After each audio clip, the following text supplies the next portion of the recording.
안녕하세요. 저는 이대식이라고 합니다. 정말 어처구니 없던 제 이야기 좀 들어주세요. 그날 아침도 저는 의뢰 그렇듯 아내의 된장찌개 냄새에 잠을 깼어요.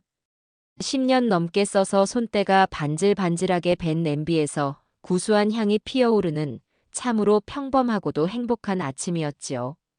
제 아내 김경숙은 참 부지런한 사람이랍니다.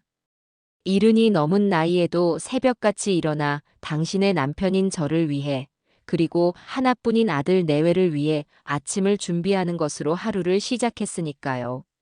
제가 눈을 비비며 안방 문을 열고 나가면 아내는 늘 부엌에서 등을 보인 채 무언가를 하고 있었습니다. 달그락거리는 그릇 소리, 보글보글 끓어오르는 찌개 소리는 제 인생을 채워온 가장 평화로운 배경음이었어요. 일어났어요, 여보. 혈압약부터 드세요. 내가 물 떠다 놨어요. 저를 돌아보지도 않고 말하는 목소리에는 다정한 기운이 가득했습니다. 식탁 위에는 따뜻한 물 한 잔과 제 혈압약이 가지런히 놓여 있었지요.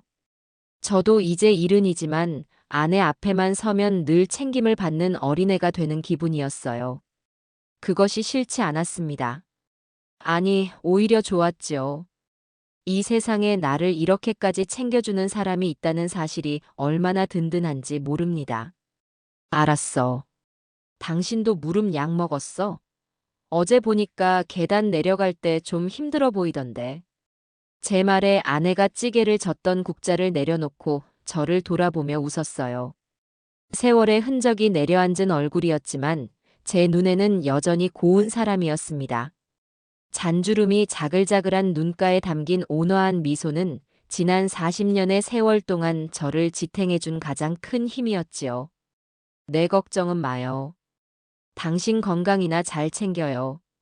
내가 없으면 누가 당신을 챙기겠어요.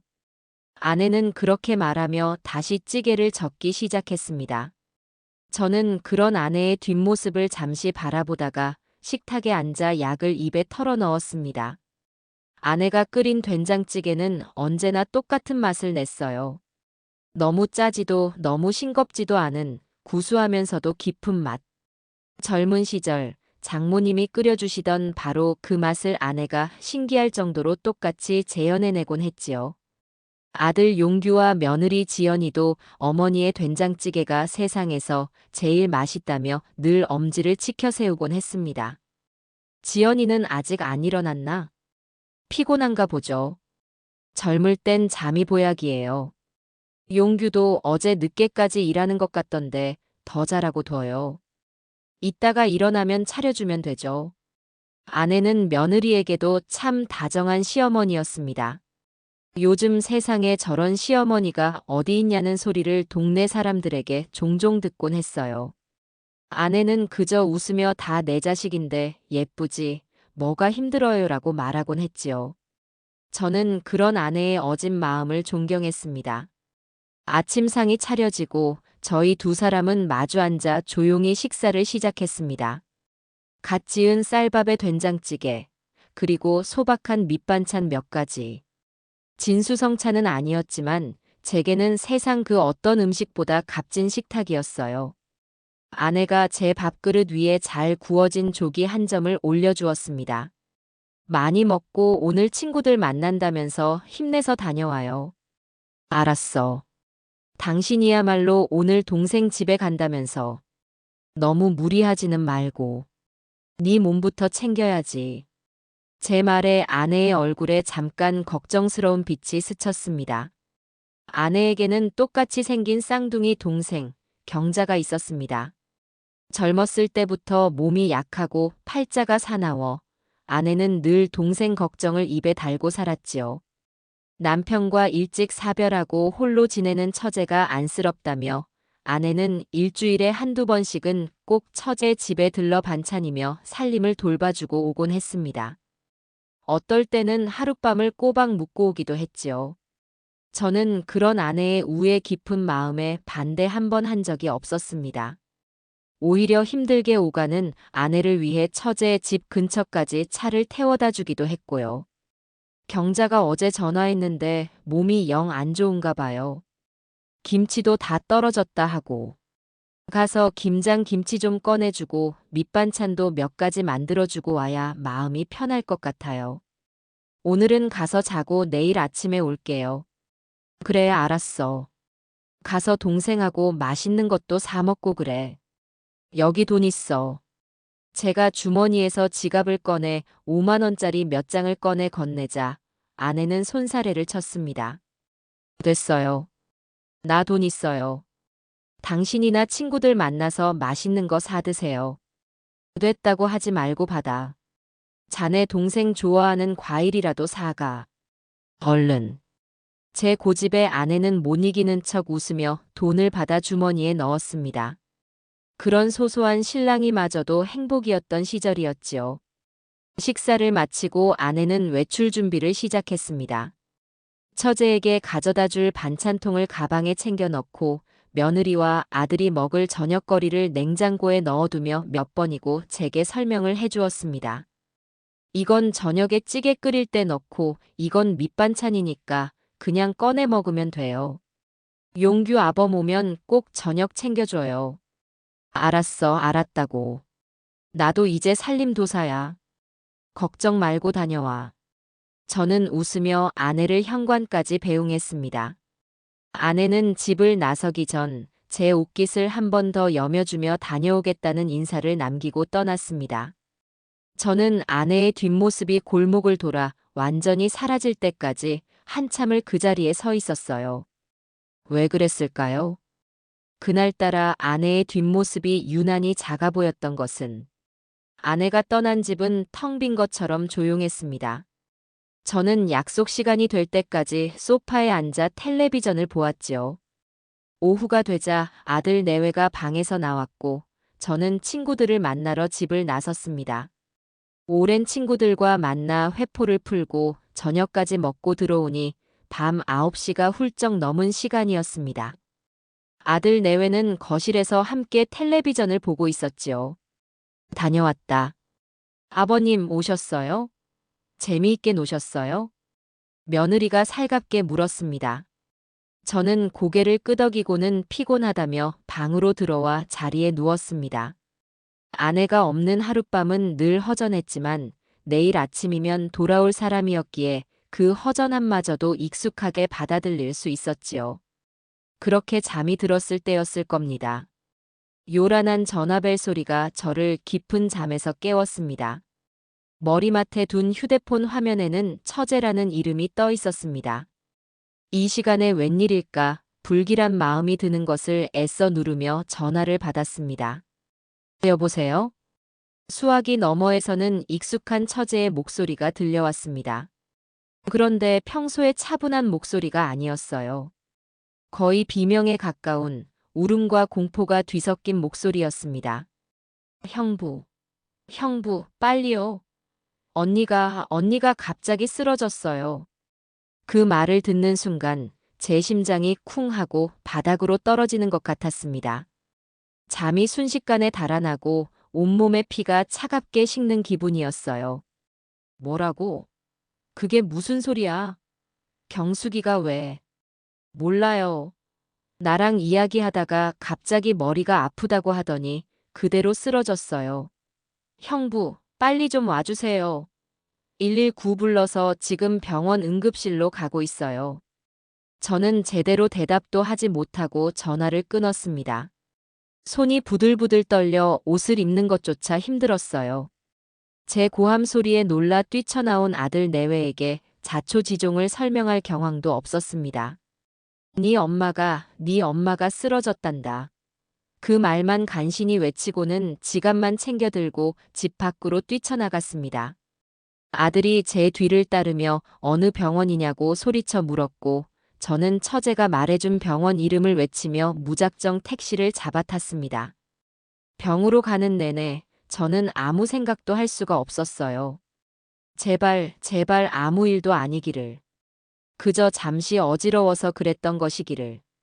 신이 있다면 제발 제 아내를 지켜달라고 마음속으로 수천 번을 빌고 또 빌었습니다. 병원 응급실에 도착하자 복도 의자에 주저앉아 엉엉 울고 있는 처제가 보였습니다. 처제는 저를 보자마자 달려와 제 바짓가랑이를 붙들고 오열했어요. 형부, 내가 이렇게 만든 거예요. 내가 언니를 힘들게 해서 이렇게 된 거예요. 일단 진정해, 진정하고. 경숙이는 어디 있어? 처제가 손가락으로 가리킨 응급실 안쪽에서는 의사와 간호사들이 분주하게 움직이고 있었습니다. 하얀 시트 위로 보이는 익숙한 실루엣. 제 아내가 저기에 누워 있었습니다. 저는 홀린 사람처럼 그곳으로 다가갔지만 의사가 저를 막아섰습니다. 그때 아들 내외도 헐레벌떡 응급실로 뛰어들어왔지요. 잠시 후 의사가 저희 가족을 불렀습니다. 의사의 표정은 어두웠습니다.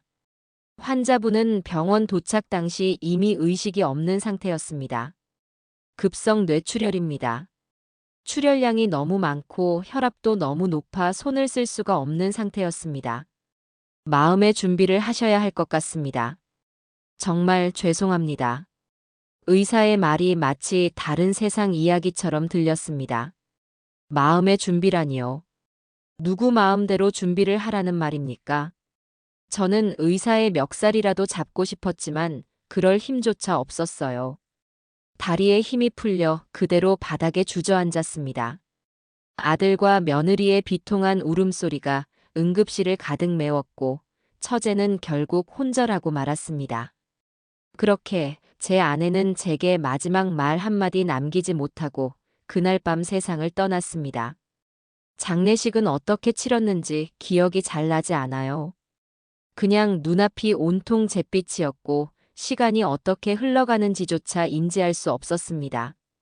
수많은 조문객이 다녀갔고 아들과 저는 상주가 되어 그들을 맞았습니다. 며느리는 조문객을 위한 음식을 날랐고 몸을 추스른 처제는 제 아내의 영정 사진 앞에서 거의 정신을 놓은 사람처럼 울기만 했습니다. 저는 그런 처제가 안쓰러우면서도 한편으로는 원망스러운 마음이 드는 것을 어쩔 수가 없었지요. 당신 때문에 당신만 아니었더라면 내 아내가 이렇게 허망하게 가버리지는 않았을 텐데. 물론 그런 못된 생각을 입 밖으로 내지는 않았습니다. 발인을 하고 아내의 육고를 산 중턱에 있는 작은 봉안당에 모셨습니다. 아내가 평소에 좋아하던 꽃과 음식을 앞에 두고 저는 한참을 그 자리를 떠나지 못했어요. 40년을 함께한 사람이었습니다. 제 인생의 절반 이상을, 아니 거의 전부를 함께한 사람이 한 줌의 제가 되어 저 작은 상자 안에 있다는 사실이 도무지 믿기지가 않았습니다. 집으로 돌아왔지만 집은 더 이상 예전의 그 집이 아니었어요. 아내의 온기가 사라진 집은 낯설고 차가운 공간일 뿐이었습니다. 모든 것이 그대로인데 아내만 없다는 사실이 저를 미치게 만들었지요. 저는 아내의 빈자리를 견딜 수가 없어 매일같이 술을 마셨습니다. 아들 내외가 걱정했지만 제 귀에는 아무것도 들리지 않았습니다. 아내가 없는 세상은 제게 아무런 의미도 없었으니까요. 그렇게 지옥 같은 시간이 흘러갔습니다. 슬픔에 잠겨 세상을 다 잃은 것 같은 제 마음과는 아무런 상관없이 해는 어김없이 뜨고 졌으며 계절은 속절없이 바뀌어 갔어요. 아내가 떠난 지 석 달이 지났습니다. 처음 한 달은 정말이지 제정신이 아니었지요. 눈을 뜨면 아내가 없다는 현실에 절망하고 눈을 감으면 아내와 함께했던 행복한 기억들이 꿈결처럼 아른거려 잠을 이룰 수가 없었습니다.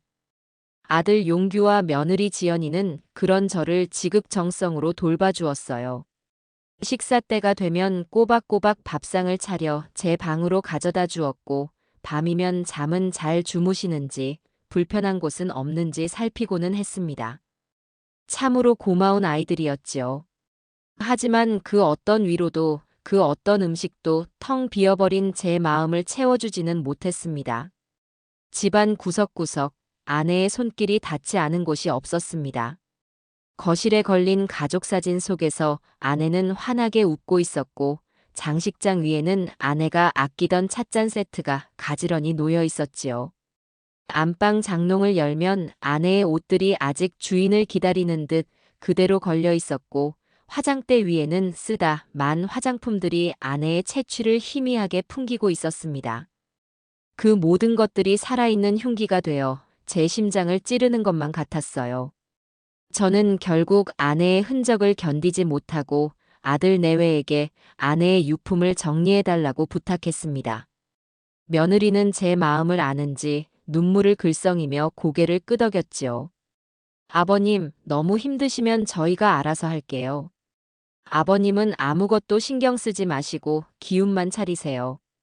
며칠에 걸쳐 며느리와 아들은 아내의 물건들을 정리했습니다. 저는 그 모습을 참아 볼 수가 없어 방 안에 틀어박혀 있었습니다. 이따금씩 들려오는 훌쩍이는 소리와 상자를 옮기는 소리에 제 가슴은 몇 번이고 무너져 내렸지요. 정리가 끝난 집은 한결 넓어진 것 같았지만 그만큼 더 텅 비고 황량하게 느껴졌습니다. 아내가 이 세상에 존재했다는 증거들이 하나둘씩 사라져가는 것만 같아 두려웠어요. 그러던 어느 날 저녁이었습니다. 며느리가 정성껏 차린 저녁상을 받았지만 숟가락을 들기가 힘들었어요. 입맛이 없다는 핑계로 또 상을 물릴까 하는데 찌개 냄새가 코끝을 스쳤습니다. 며느리가 끓인 김치찌개였지요. 맛이 없는 것은 아니었지만 문득 아내가 끓여주던 구수한 된장찌개가 미치도록 먹고 싶어졌습니다. 투박한 뚝배기에 보글보글 끓여내던 진한 멸치 육수 냄새가 나는 바로 그 된장찌개 말입니다. 아내의 된장찌개는 특별했습니다. 장모님께 직접 배워 수십 년을 끓여온 그 찌개는 단순히 맛있는 음식을 넘어 제 인생의 허기와 고단함을 달래주던 위로와도 같은 것이었지요. 기쁜 날에는 축하의 음식으로, 슬픈 날에는 따뜻한 위로로 늘 우리 가족의 식탁을 지켜주었습니다. 그 맛이 너무나도 그리워지자 걷잡을 수 없는 슬픔이 다시 저를 덮쳤습니다. 저는 결국 숟가락을 내려놓고 소리 없이 눈물을 흘렸습니다. 제 앞에 놓인 그 어떤 진수성찬도 아내의 된장찌개 한 그릇만 못하다는 생각이 들었어요. 그날 밤 저는 잠을 이루지 못하고 뜬 눈으로 밤을 새웠습니다. 아내와 함께했던 지난 날들이 영화처럼 머릿속을 스쳐 지나갔습니다. 젊은 시절 단칸방에서 신혼살림을 시작했을 때 돈이 없어 고기 반찬 하나 없이 된장찌개 하나에 밥을 비벼 먹으면서도 우리는 행복했었지요. 이 찌개만 있으면 다른 반찬 아무것도 필요 없다며 엄지를 치켜 세우면 아내는 수줍게 웃으며 제 밥그릇에 찌개를 듬뿍 퍼주곤 했습니다. 아들 용규가 태어나고 저희는 더 넓은 집으로 이사를 갔습니다. 용규가 아장아장 걸음마를 떼고 처음으로 엄마 다음으로 배운 말이 찌개였을 정도로 우리 아들도 그 맛을 좋아했지요. 기억은 꼬리에 꼬리를 물고 이어졌습니다.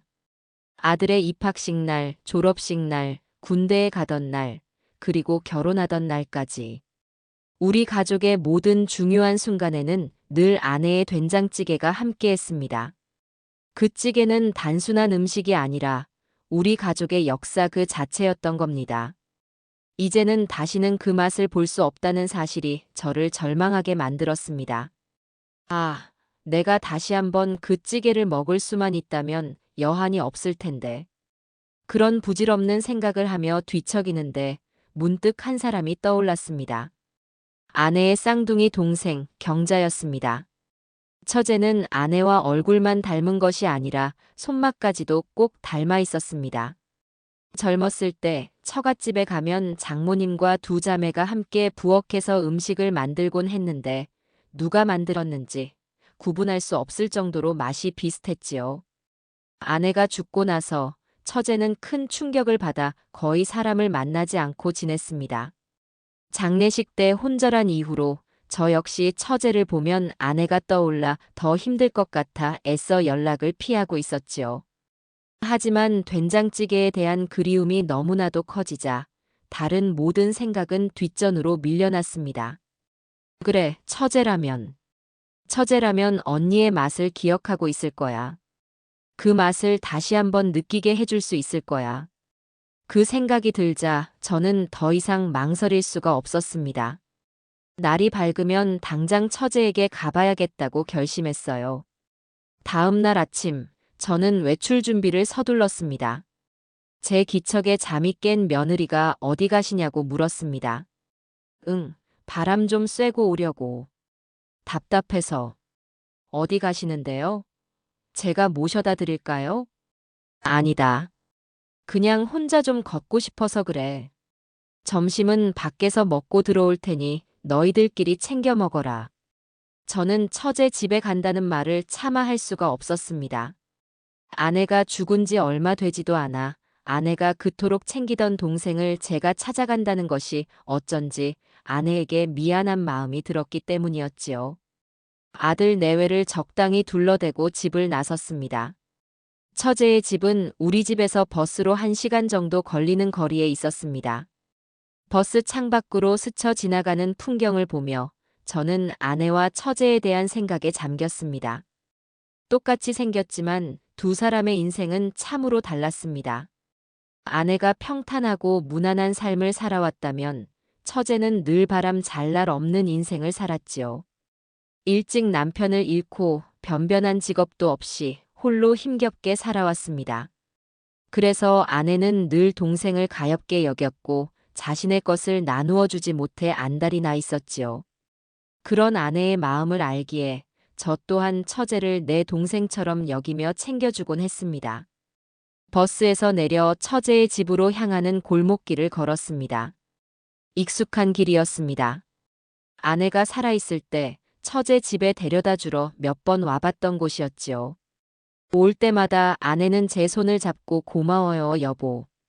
나 때문에 당신까지 고생이네요 라고 말하곤 했습니다. 그러면 저는 무슨 소리야? 처제는 내 동생이나 마찬가지인데. 당연히 해야 할 일이지라고 대답했지요. 그 다정했던 대화들이 이제는 날카로운 파편이 되어 제 가슴에 박히는 것 같았습니다. 골목 모퉁이를 돌자 익숙한 붉은 벽돌의 2층 빌라가 보였습니다. 처제는 그 빌라 1층에 살고 있었지요. 집 앞에 다다르자 저는 잠시 망설였습니다. 초인종을 눌렀을 때 아내와 똑같이 생긴 얼굴이 문을 열고 나온다면 제가 과연 괜찮을 수 있을까요? 아내를 잃은 슬픔이 다시 저를 덮쳐오지 않을까요? 하지만 이대로 돌아갈 수는 없었습니다. 저는 크게 심호흡을 한 번 하고 떨리는 손을 뻗어 초인종을 눌렀습니다. 딩동. 맑은 벨소리가 울리고 잠시 후 현관문 너머에서 인기척이 들려왔습니다. 제 심장이 미친 듯이 뛰기 시작했어요. 철컥 하는 소리와 함께 문이 열렸습니다. 그리고 제 앞에 서 있는 사람을 보는 순간 저는 제 눈을 의심했습니다. 세상의 모든 소리가 사라지고 시간은 그대로 멈춰버렸습니다. 제 심장도 숨도 모두 멎어버리는 것 같았어요.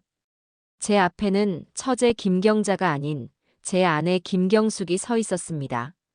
편안한 실내복 차림에 머리를 대충 묶어 올린 모습, 화장기 없는 맨 얼굴. 제가 아침마다 저녁마다 마주하던 바로 제 아내의 모습이었습니다. 놀라움에 동그래진 눈, 살짝 벌어진 입술. 그 표정까지도 제가 알던 아내 그대로였습니다. 아니, 아내였습니다. 처제일 리가 없었어요. 제가 어떻게 제 아내를 몰라보겠습니까? 40년을 한 이불을 덮고 산 사람입니다. 웃을 때 살짝 휘어지는 눈꼬리 왼쪽 입가에 있는 작은 점, 심지어 놀랐을 때 미간에 잡히는 미세한 주름까지도. 제 아내 김경숙이 틀림없었습니다. 하지만 그럴 리가 없지 않습니까? 제 아내는 3달 전에 죽었습니다. 제가 직접 아내의 몸을 염했고 입관했으며 화장터에서 한 줌의 재로 변하는 것을 제 눈으로 똑똑히 지켜보았습니다. 제가 직접 유골함을 들고 봉안당에 안치했습니다. 그런데 도대체 어떻게 죽은 내 아내가 지금 내 눈앞에 서 있단 말입니까? 혹시 내가 너무 아내를 그리워한 나머지 헛것을 보는 것인가? 아니면 이것이 꿈인가? 저는 제 볼을 세게 꼬집어 보았습니다. 아팠습니다. 꿈이 아니었습니다. 제 앞에 서 있는 아내의 얼굴에 당혹감이 스쳐 지나갔습니다. 그녀는 저를 보자마자 마치 귀신이라도 본 사람처럼 얼굴이 새하얗게 질렸습니다. 그리고는 무언가 말을 하려는 듯 입술을 달싹이다가 황급히 문을 닫으려고 했습니다. 그 순간 저는 현실로 돌아왔습니다. 잠깐.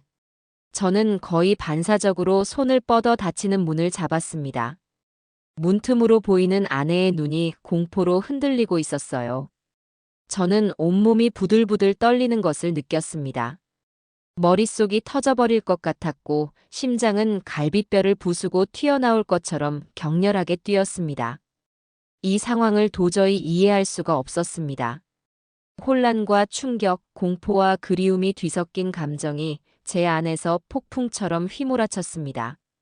그리고 그 모든 감정을 뚫고 단 하나의 질문이 목구멍까지 차올랐습니다. 저는 떨리는 손가락으로 제 아내를 가리키며 제 목소리가 아닌 것 같은 목소리로 외쳤습니다. 당신이 왜 여기 있어? 그 말을 내뱉는 순간 저는 저도 모르게 제 손으로 제 입을 틀어막았습니다. 믿을 수 없는 현실 앞에서 제 이성은 완전히 마비되어 버렸습니다. 분명히 내 손으로 묻었던 아내가 버젓이 살아 내 눈앞에 서 있었습니다. 제 고함 소리에 아내의 얼굴이 하얗게 질렸습니다. 그녀는 마치 세상에서 가장 무서운 것을 본 사람처럼 공포에 질린 눈으로 저를 바라보며 뒷걸음질 쳤어요. 닫히려던 문을 온 힘으로 밀치고 집 안으로 들어섰습니다. 제정신이 아니었지요. 지금 제 눈앞에서 벌어지고 있는 일이 현실인지 아니면 제가 미쳐버린 것인지 그것부터 확인해야 했습니다. 비틀거리며 한 발짝 집 안으로 들어서는 순간 아내는 거의 비명을 지르며 저를 막아서려고 했습니다. 안 돼요. 들어오지 마요. 하지만 이미 늦었습니다. 저는 아내의 어깨를 밀치고 거실 안쪽을 보았습니다. 그리고 그곳에 있는 광경에 저는 다시 한번 숨을 들이켜야만 했습니다. 거실 소파에는 웬 낯선 남자가 편안한 자세로 앉아 텔레비전을 보고 있었습니다. 남자는 갑작스러운 소란에 놀라 고개를 돌려 저를 쳐다보았지요. 처음 보는 얼굴이 아니었습니다. 어디서 봤더라. 기억을 더듬던 제 머릿속에 희미한 기억 하나가 섬광처럼 스쳐 지나갔습니다. 맞습니다.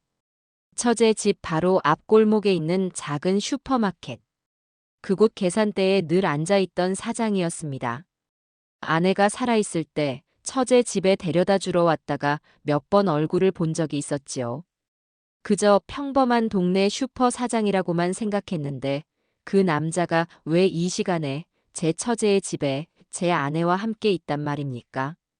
남자는 저를 보더니 당황한 기색이 역력한 얼굴로 자리에서 벌떡 일어났습니다.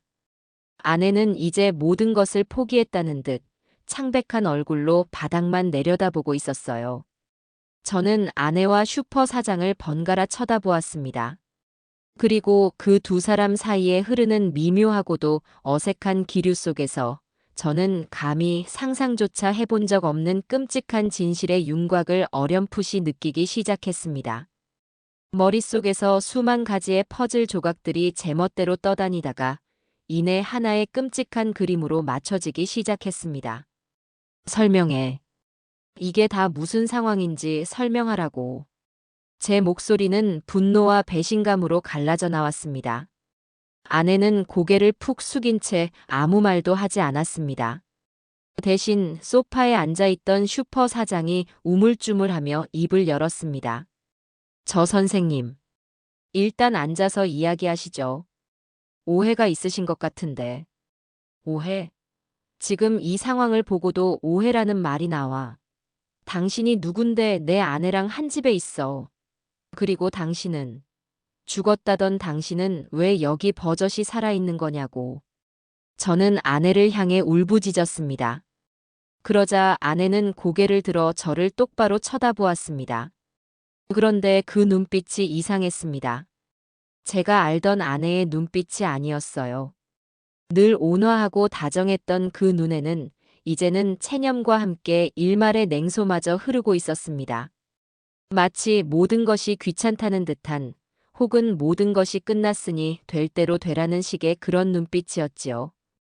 아내는 한숨을 한번 푹 쉬더니 차갑고도 건조한 목소리로 입을 열었습니다. 그래요, 나 안 죽었어요. 당신이 묻은 건 내가 아니라 내 동생, 경자예요. 그 말을 듣는 순간 저는 망치로 머리를 세게 얻어맞은 듯한 충격을 받았습니다. 세상이 빙글빙글 돌고 귀에서 이명이 들리는 것 같았어요. 제가 묻은 사람이 내 아내가 아니라 처제였다고요? 그럼 내 아내는 지난 석 달 동안 죽은 동생 행세를 하며 이 남자와 함께 살고 있었다는 말입니까? 거짓말하지 마. 그럴 리가 없어. 내가 어떻게 당신이랑 경자 씨를 구분 못해. 내가 직접 염을 하고. 염은 장의사가 했잖아요. 당신은 그냥 멀리서 지켜보기만 했지. 어차피 우린 쌍둥이라 똑같이 화장하고 똑같이 꾸며놓으면 아무도 구분 못해요. 당신조차도. 아내의 목소리에는 일말의 죄책감도 느껴지지 않았습니다. 그저 귀찮은 사실을 확인시켜줄 뿐이라는 듯한 무심한 말투였지요. 저는 다리에 힘이 풀려 휘청거렸습니다. 소파에 앉아있던 남자가 저를 부축하려는 듯 다가왔지만 저는 손을 뿌리쳤습니다. 내 몸에 손대지 마, 이 더러운 놈아. 그리고 저는 다시 아내를 보았습니다. 지난 40년의 세월이, 제가 믿어왔던 모든 것이 한순간에 무너져 내리는 기분이었습니다. 제가 사랑했던 아내는 어디로 간 것입니까? 내 앞에서 저렇게 차가운 눈으로 나를 내려다보는 저 여자는 누구입니까? 도대체 왜 이런 짓을 한 거야? 내가 당신한테 뭘 그렇게 잘못했는데? 우리가 얼마나 행복했는데? 제 절규에 가까운 물음에 아내는 피식하고 웃었습니다. 그 웃음은 제 가슴에 비수처럼 꽂혔습니다. 행복? 그건 당신 혼자만의 생각이었겠죠. 나는 당신이랑 사는 거 단 하루도 행복한 적 없었어요. 뭐라고? 당신은 늘 당신만 생각하는 이기적인 사람이었어. 평생을 당신과 당신 아들 뒷바라지만 하다가 내 인생은 다 끝나버렸다고. 나는 숨이 막혔어. 이 지긋지긋한 집구석에서 벗어나고 싶었다고. 아내의 입에서 나오는 말들은 제가 한 번도 들어본 적 없는 날카롭고 잔인한 말들이었습니다. 제가 알던 아내는 어디에도 없었습니다. 제 앞에는 그저 낯선 여자가 서 있을 뿐이었어요. 그래서 저놈이랑 바람을 피웠다, 이 말이야? 저는 소파 옆에 서서 안절부절 못하고 있는 슈퍼 사장을 손가락으로 가리키며 물었습니다. 아내는 제 손가락을 따라 시선을 옮기더니 보란 듯이 그 남자에게 다가가 팔짱을 꼈습니다. 그래요. 이 사람은 나를 여자로 봐주는 유일한 사람이었어. 당신처럼 나를 밥하고 빨래하는 기계로 취급하지 않았다고. 우리는 서로 사랑해요. 사랑. 그 단어가 제 귀를 후벼 파는 것 같았습니다. 제 아내가 40년을 함께 산 내 아내가 다른 남자와 사랑에 빠졌다고요? 그것도 저런 볼품없는 동네 슈퍼 사장과. 저는 허탈한 웃음이 터져 나오는 것을 참을 수가 없었습니다. 하하 사랑. 당신이 지금 사랑을 말할 자격이 있어? 당신 동생이 죽었는데 당신은 그 동생의 죽음을 이용해서 고작 이런 짓이나 꾸몄단 말이야? 경자 걔는 원래부터 몸이 약했어요. 언젠가는 죽을 운명이었지. 마침 그때 뇌출혈로 죽어준 덕분에 내가 새로운 인생을 살 기회를 얻은 것뿐이야. 죽은 사람이야 어쩔 수 없지만 산 사람은 살아야 할 거 아니에요. 아내의 입에서 나온 말은 인간의 도리를 저버린 짐승만도 못한 소리였습니다. 저는 더 이상 참을 수가 없었습니다. 제 안에 무언가가 툭 하고 끊어져 버리는 소리가 들렸어요. 슬픔과 배신감은 어느새 차가운 분노로 변해 있었습니다. 저는 아내에게 달려들어 멱살이라도 잡고 싶었지만 그럴 가치조차 없는 여자라는 생각이 들었습니다. 대신 저는 그 두 사람을 번갈아 보며 조용히 하지만 얼음장처럼 차가운 목소리로 말했습니다. 좋아. 당신들 잘 살 수 있을 것 같아? 내가 그렇게 둘 것 같아? 제 말에 슈퍼 사장의 얼굴이 하얗게 질렸습니다. 그는 아내의 팔을 잡아 끌며 속삭였어요. 여보, 내가 뭐라고 했어? 이렇게 될 거라고 했잖아. 그냥 사실대로 다 말씀드리고 용서를 빌자고 했잖아. 그러자 아내는 남자의 팔을 뿌리치며 날카롭게 쏘아붙였습니다. 시끄러워. 뭐가 무서워서 벌벌 떨어. 이 영감탱이가 뭘 어쩔 수 있는데. 법적으로 나는 이미 죽은 사람이야. 증거도 아무것도 없어. 그리고 아내는 다시 저를 보며 비웃었습니다. 그래요. 가서 경찰에 신고라도 해보시지. 죽은 사람이 살아 돌아왔다고 하면 누가 당신 말을 믿어줄 것 같아요? 다들 당신이 늙어서 노망이 났다고 할걸. 당신 아들 용규조차도 그렇게 생각할걸. 그 순간 저는 깨달았습니다. 아내가 이 모든 일을 그냥 우발적으로 저지른 것이 아니라는 것을요. 모든 것을 치밀하게 계획하고 계산한 것이었습니다. 자신의 쌍둥이 동생의 죽음마저도 자신의 새로운 인생을 위한 발판으로 삼을 만큼 잔인하고 영악한 여자였던 겁니다. 지난 40년간 저는 이런 악마와 함께 살을 맞대고 살아왔던 것입니다. 소름이 끼쳤습니다. 온몸에 닭살이 돋고 속에서부터 구역질이 치밀어 올랐습니다. 저는 더 이상 그곳에 서 있을 수가 없었어요. 그 두 사람과 같은 공간에서 숨 쉬는 것조차 역겨웠습니다. 저는 아무 말 없이 몸을 돌려 그 집을 나왔습니다. 뒤에서 아내가 뭐라고 소리치는 것 같았지만 제 귀에는 들리지 않았습니다. 집 밖으로 나오자 차가운 겨울바람이 제 뺨을 스쳤습니다. 하지만 제 마음속에 휘몰아치는 분노의 폭풍보다 더 차갑지는 않았습니다. 어떻게 집까지 돌아왔는지 기억이 나지 않습니다.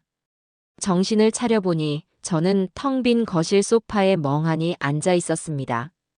해가 지고 어둠이 내렸지만 불을 켤 생각도 하지 못했어요. 아내가 없는, 아니, 처음부터 내 아내였던 적이 없는 그 여자가 사라진 집은 마치 무덤처럼 고요하고 차가웠습니다.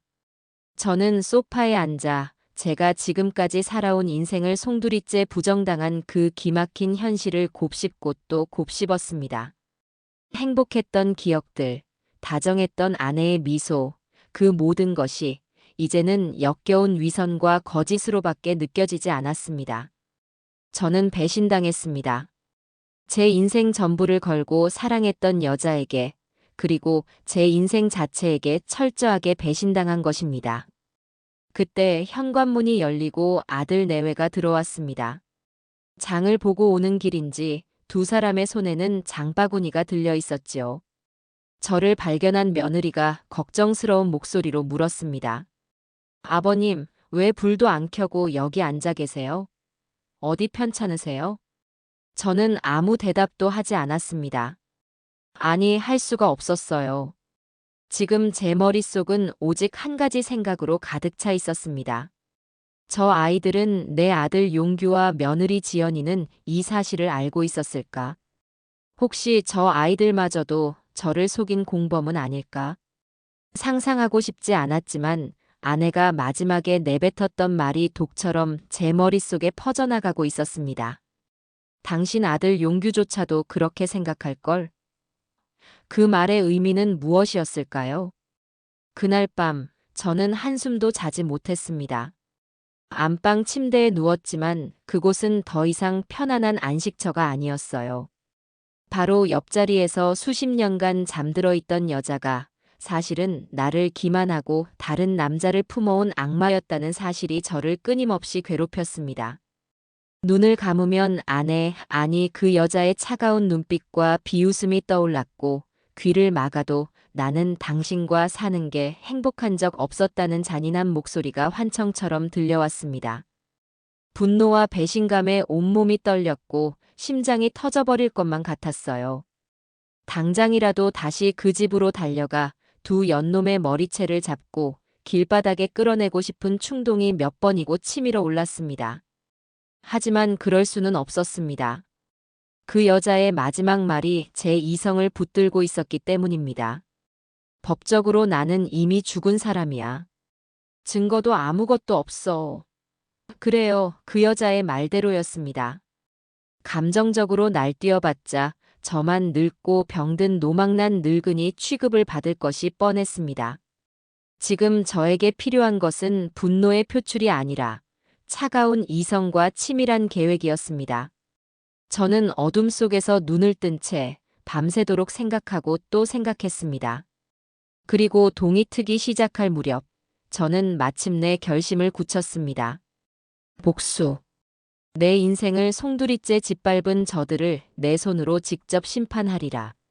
그리고 그 복수는 저들이 가장 행복하고 방심한 순간에 가장 잔인하고 철저한 방법으로 이루어져야만 했습니다. 그러기 위해서 저는 제 자신부터 바꿔야 했습니다. 지금까지의 이대식은 잊어야 했습니다. 다정했던 남편, 인자했던 아버지는 이제 죽었습니다. 지금부터 저는 아내의 죽음으로 인한 충격에서 헤어나오지 못해 정신이 오락가락하는 병들고 무기력한 늙은이가 되어야만 했습니다. 그것이 저들을 안심시키고 방심하게 만들 유일한 방법이었으니까요. 다음 날 아침, 저는 일부러 멍한 표정으로 방에서 나왔습니다. 아들 내외는 이미 일어나 아침 식사를 준비하고 있었지요. 저를 본 며느리가 걱정스러운 얼굴로 다가왔습니다. 아버님, 밤새 안녕하셨어요? 안색이 너무 안 좋으세요. 저는 초점 없는 눈으로 며느리를 잠시 바라보다가 힘없이 소파에 주저앉았습니다. 꿈에 네 엄마가 나왔다. 자꾸 나보고 같이 가자고 하더구나. 제 말에 아들 용규와 며느리 지연이의 얼굴에 걱정스러운 빛이 역력해졌습니다. 두 사람은 서로 눈빛을 교환하더니 제 곁으로 다가와 앉았어요. 아버지, 그건 그냥 꿈이에요. 어머니가 보고 싶어서 그러시는 거예요. 기운 내셔야죠. 아들의 목소리는 진심으로 저를 걱정하는 것처럼 들렸습니다. 하지만 저는 더 이상 저 아이들을 믿을 수가 없었습니다. 저는 속으로 냉소를 삼키며 더 깊은 절망에 빠진 연기를 계속했습니다. 저는 식사도 거부하고 하루 종일 소파에 멍하니 앉아 있거나 방 안에 틀어박혀 나오지 않았습니다. 가끔 혼잣말을 중얼거리기도 하고 허공을 보며 아내의 이름을 부르기도 했지요. 아들 내외는 그런 저를 보며 점점 더 걱정하기 시작했습니다. 아마 속으로는 이제 정말 노망이 드셨구나라고 생각하며 혀를 찼을지도 모를 일입니다. 하지만 상관없었습니다. 저들이 저를 그렇게 믿어주기만 한다면 제 계획은 절반은 성공한 셈이니까요.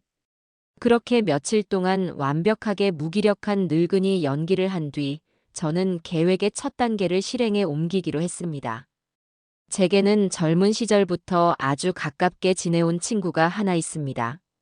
지금은 은퇴했지만 한때는 아주 유능한 변호사였던 친구지요. 저는 아들 내외가 모두 집을 비운 틈을 타 몰래 그 친구에게 전화를 걸었습니다. 몇 번의 신호음 끝에 친구가 전화를 받았습니다. 여보게, 나 대식일세. 대식아. 이게 얼마만이냐? 자네 괜찮은가? 집사람한테 얘기 듣고 얼마나 놀랐는지 몰라. 내가 바로 찾아가 봤어야 했는데 그러지 못해서 미안하네. 친구의 목소리는 예전 그대로였습니다. 저는 그 목소리를 듣는 순간 저도 모르게 눈물이 핑 도는 것을 느꼈습니다.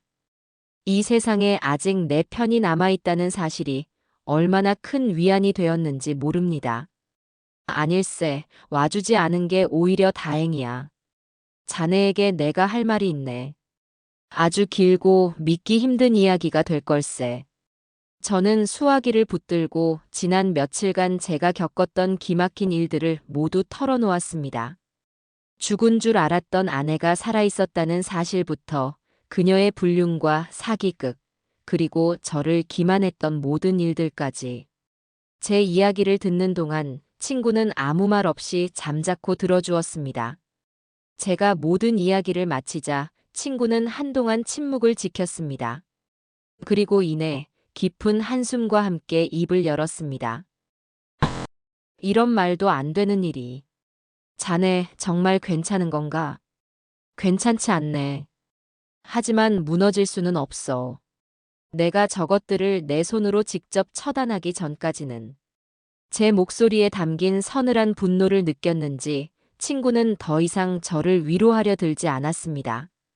대신 변호사로서의 냉철한 목소리로 말했지요. 알겠네. 자네가 그렇게 마음을 먹었다면 내가 도와주겠네. 일단 가장 중요한 것은 증거야. 자네의 말만으로는 아무것도 증명할 수가 없어. 그 여자와 상간남의 관계를 입증할 수 있는 명백한 증거, 그리고 그 여자가 살아있다는 것을 증명할 증거가 필요하네. 어떻게 하면 되겠나? 우선 두 사람이 함께 있는 장면이 담긴 영상이나 사진을 확보해야 해. 자네 말로는 그 남자가 처제 집 앞 슈퍼 사장이라고 했지? 그럼 그 주변에 CCTV가 있을 걸세. 그걸 확보하는 게 가장 중요해. 그리고 그 여자가 김경숙으로 살고 있다는 증거도 필요하지. 예를 들면 어딘가에서 자기 이름으로 서명을 하거나 물건을 사는 장면 같은 것들 말일세. 이건 쉽지 않을 거야. 그 여자도 자기가 죽은 사람으로 되어 있다는 걸 알고 있으니 아주 조심스럽게 행동할 테니까. 친구의 조언은 명쾌했습니다. 저는 그날부터 본격적으로 증거 수집에 나섰습니다. 아들 내외의 눈을 피해 집 밖으로 나가는 것은 쉽지 않았지만 저는 바람이라도 쐬지 않으면 답답해서 미쳐버릴 것 같다는 핑계로 하루에 한두 시간씩 외출 시간을 확보했습니다. 그리고는 곧장 처제가 살던, 아니, 이제는 내 아내였던 그 여자와 상간남이 살고 있는 동네로 향했습니다. 저는 모자와 마스크로 얼굴을 가리고 두 사람의 집이 보이는 골목 어귀에 숨어 그들을 감시하기 시작했습니다. 며칠을 잠복한 끝에 마침내 두 사람이 함께 집 밖으로 나오는 모습을 포착할 수 있었습니다.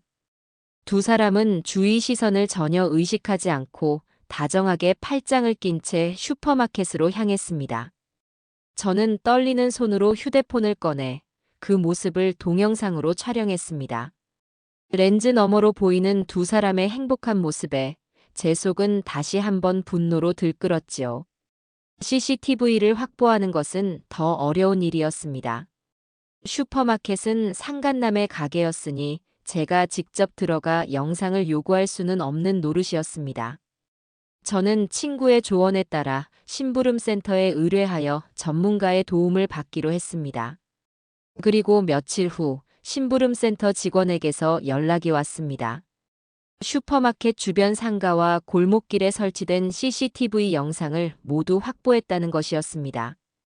영상에는 지난 몇 달간 두 사람이 연인처럼 함께 가게를 드나들고 밤늦게 함께 집으로 들어가는 모습이 고스란히 담겨 있었지요. 불륜의 증거는 확보했습니다.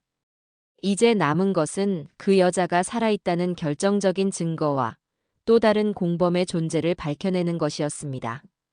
저는 그 여자의 금융거래 내역을 확인해 보기로 했습니다. 혹시라도 자신의 명의로 된 카드를 사용하거나 은행 거래를 했을지도 모른다는 생각이 들었기 때문입니다. 하지만 이미 사망 신고가 된 사람의 금융 정보를 제가 조회할 방법은 없었습니다. 그때 친구가 한 가지 방법을 제안했습니다. 그 여자의 사망 보험금은 어떻게 되었나? 혹시 자네가 수령했나? 친구의 말에 저는 정신이 번쩍 들었습니다. 그렇습니다. 아니 그 여자의 이름으로 들어놓은 사망 보험이 있었습니다. 장례를 치르고 경황이 없어 잊고 있었는데 분명 상당한 액수의 보험금이 있었지요. 만약 그 보험금이 지급되었다면 그 돈이 어디로 갔는지 추적해 볼 수 있을 것이었습니다. 저는 다음 날 바로 보험사로 찾아갔습니다. 그리고 그곳에서 저는 또 하나의 충격적인 사실을 알게 되었습니다. 보험금은 이미 한 달 전에 지급이 완료되었다는 것이었습니다. 그런데 수령인이 제가 아니었습니다.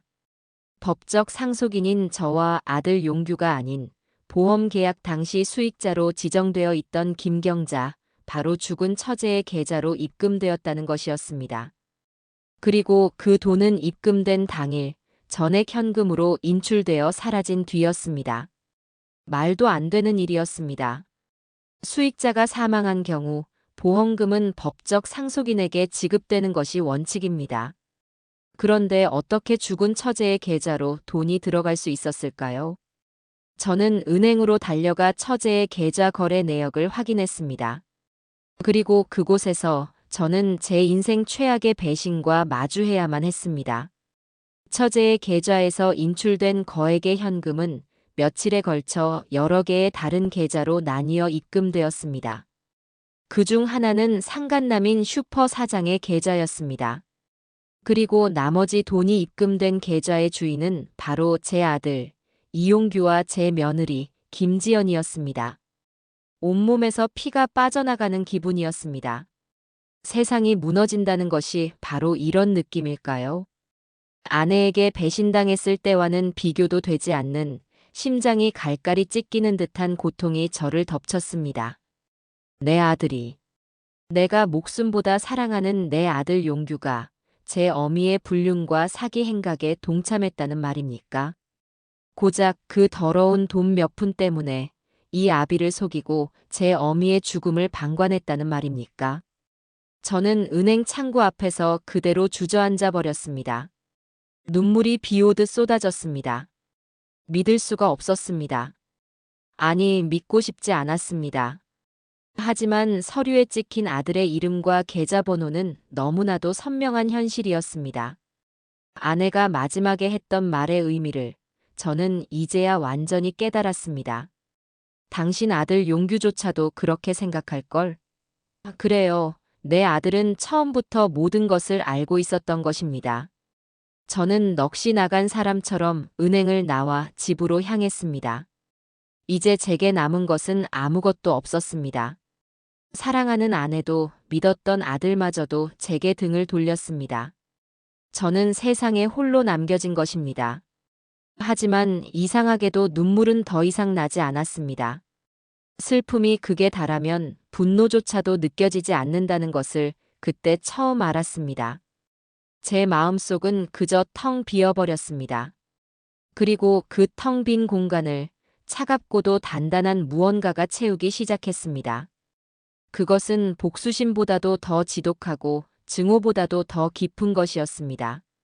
내 모든 것을 앗아간 저들을 나는 결코 용서하지 않으리라. 내 아들일지라도 예외는 없으리라. 제 손으로 직접 이 모든 것을 끝내리라.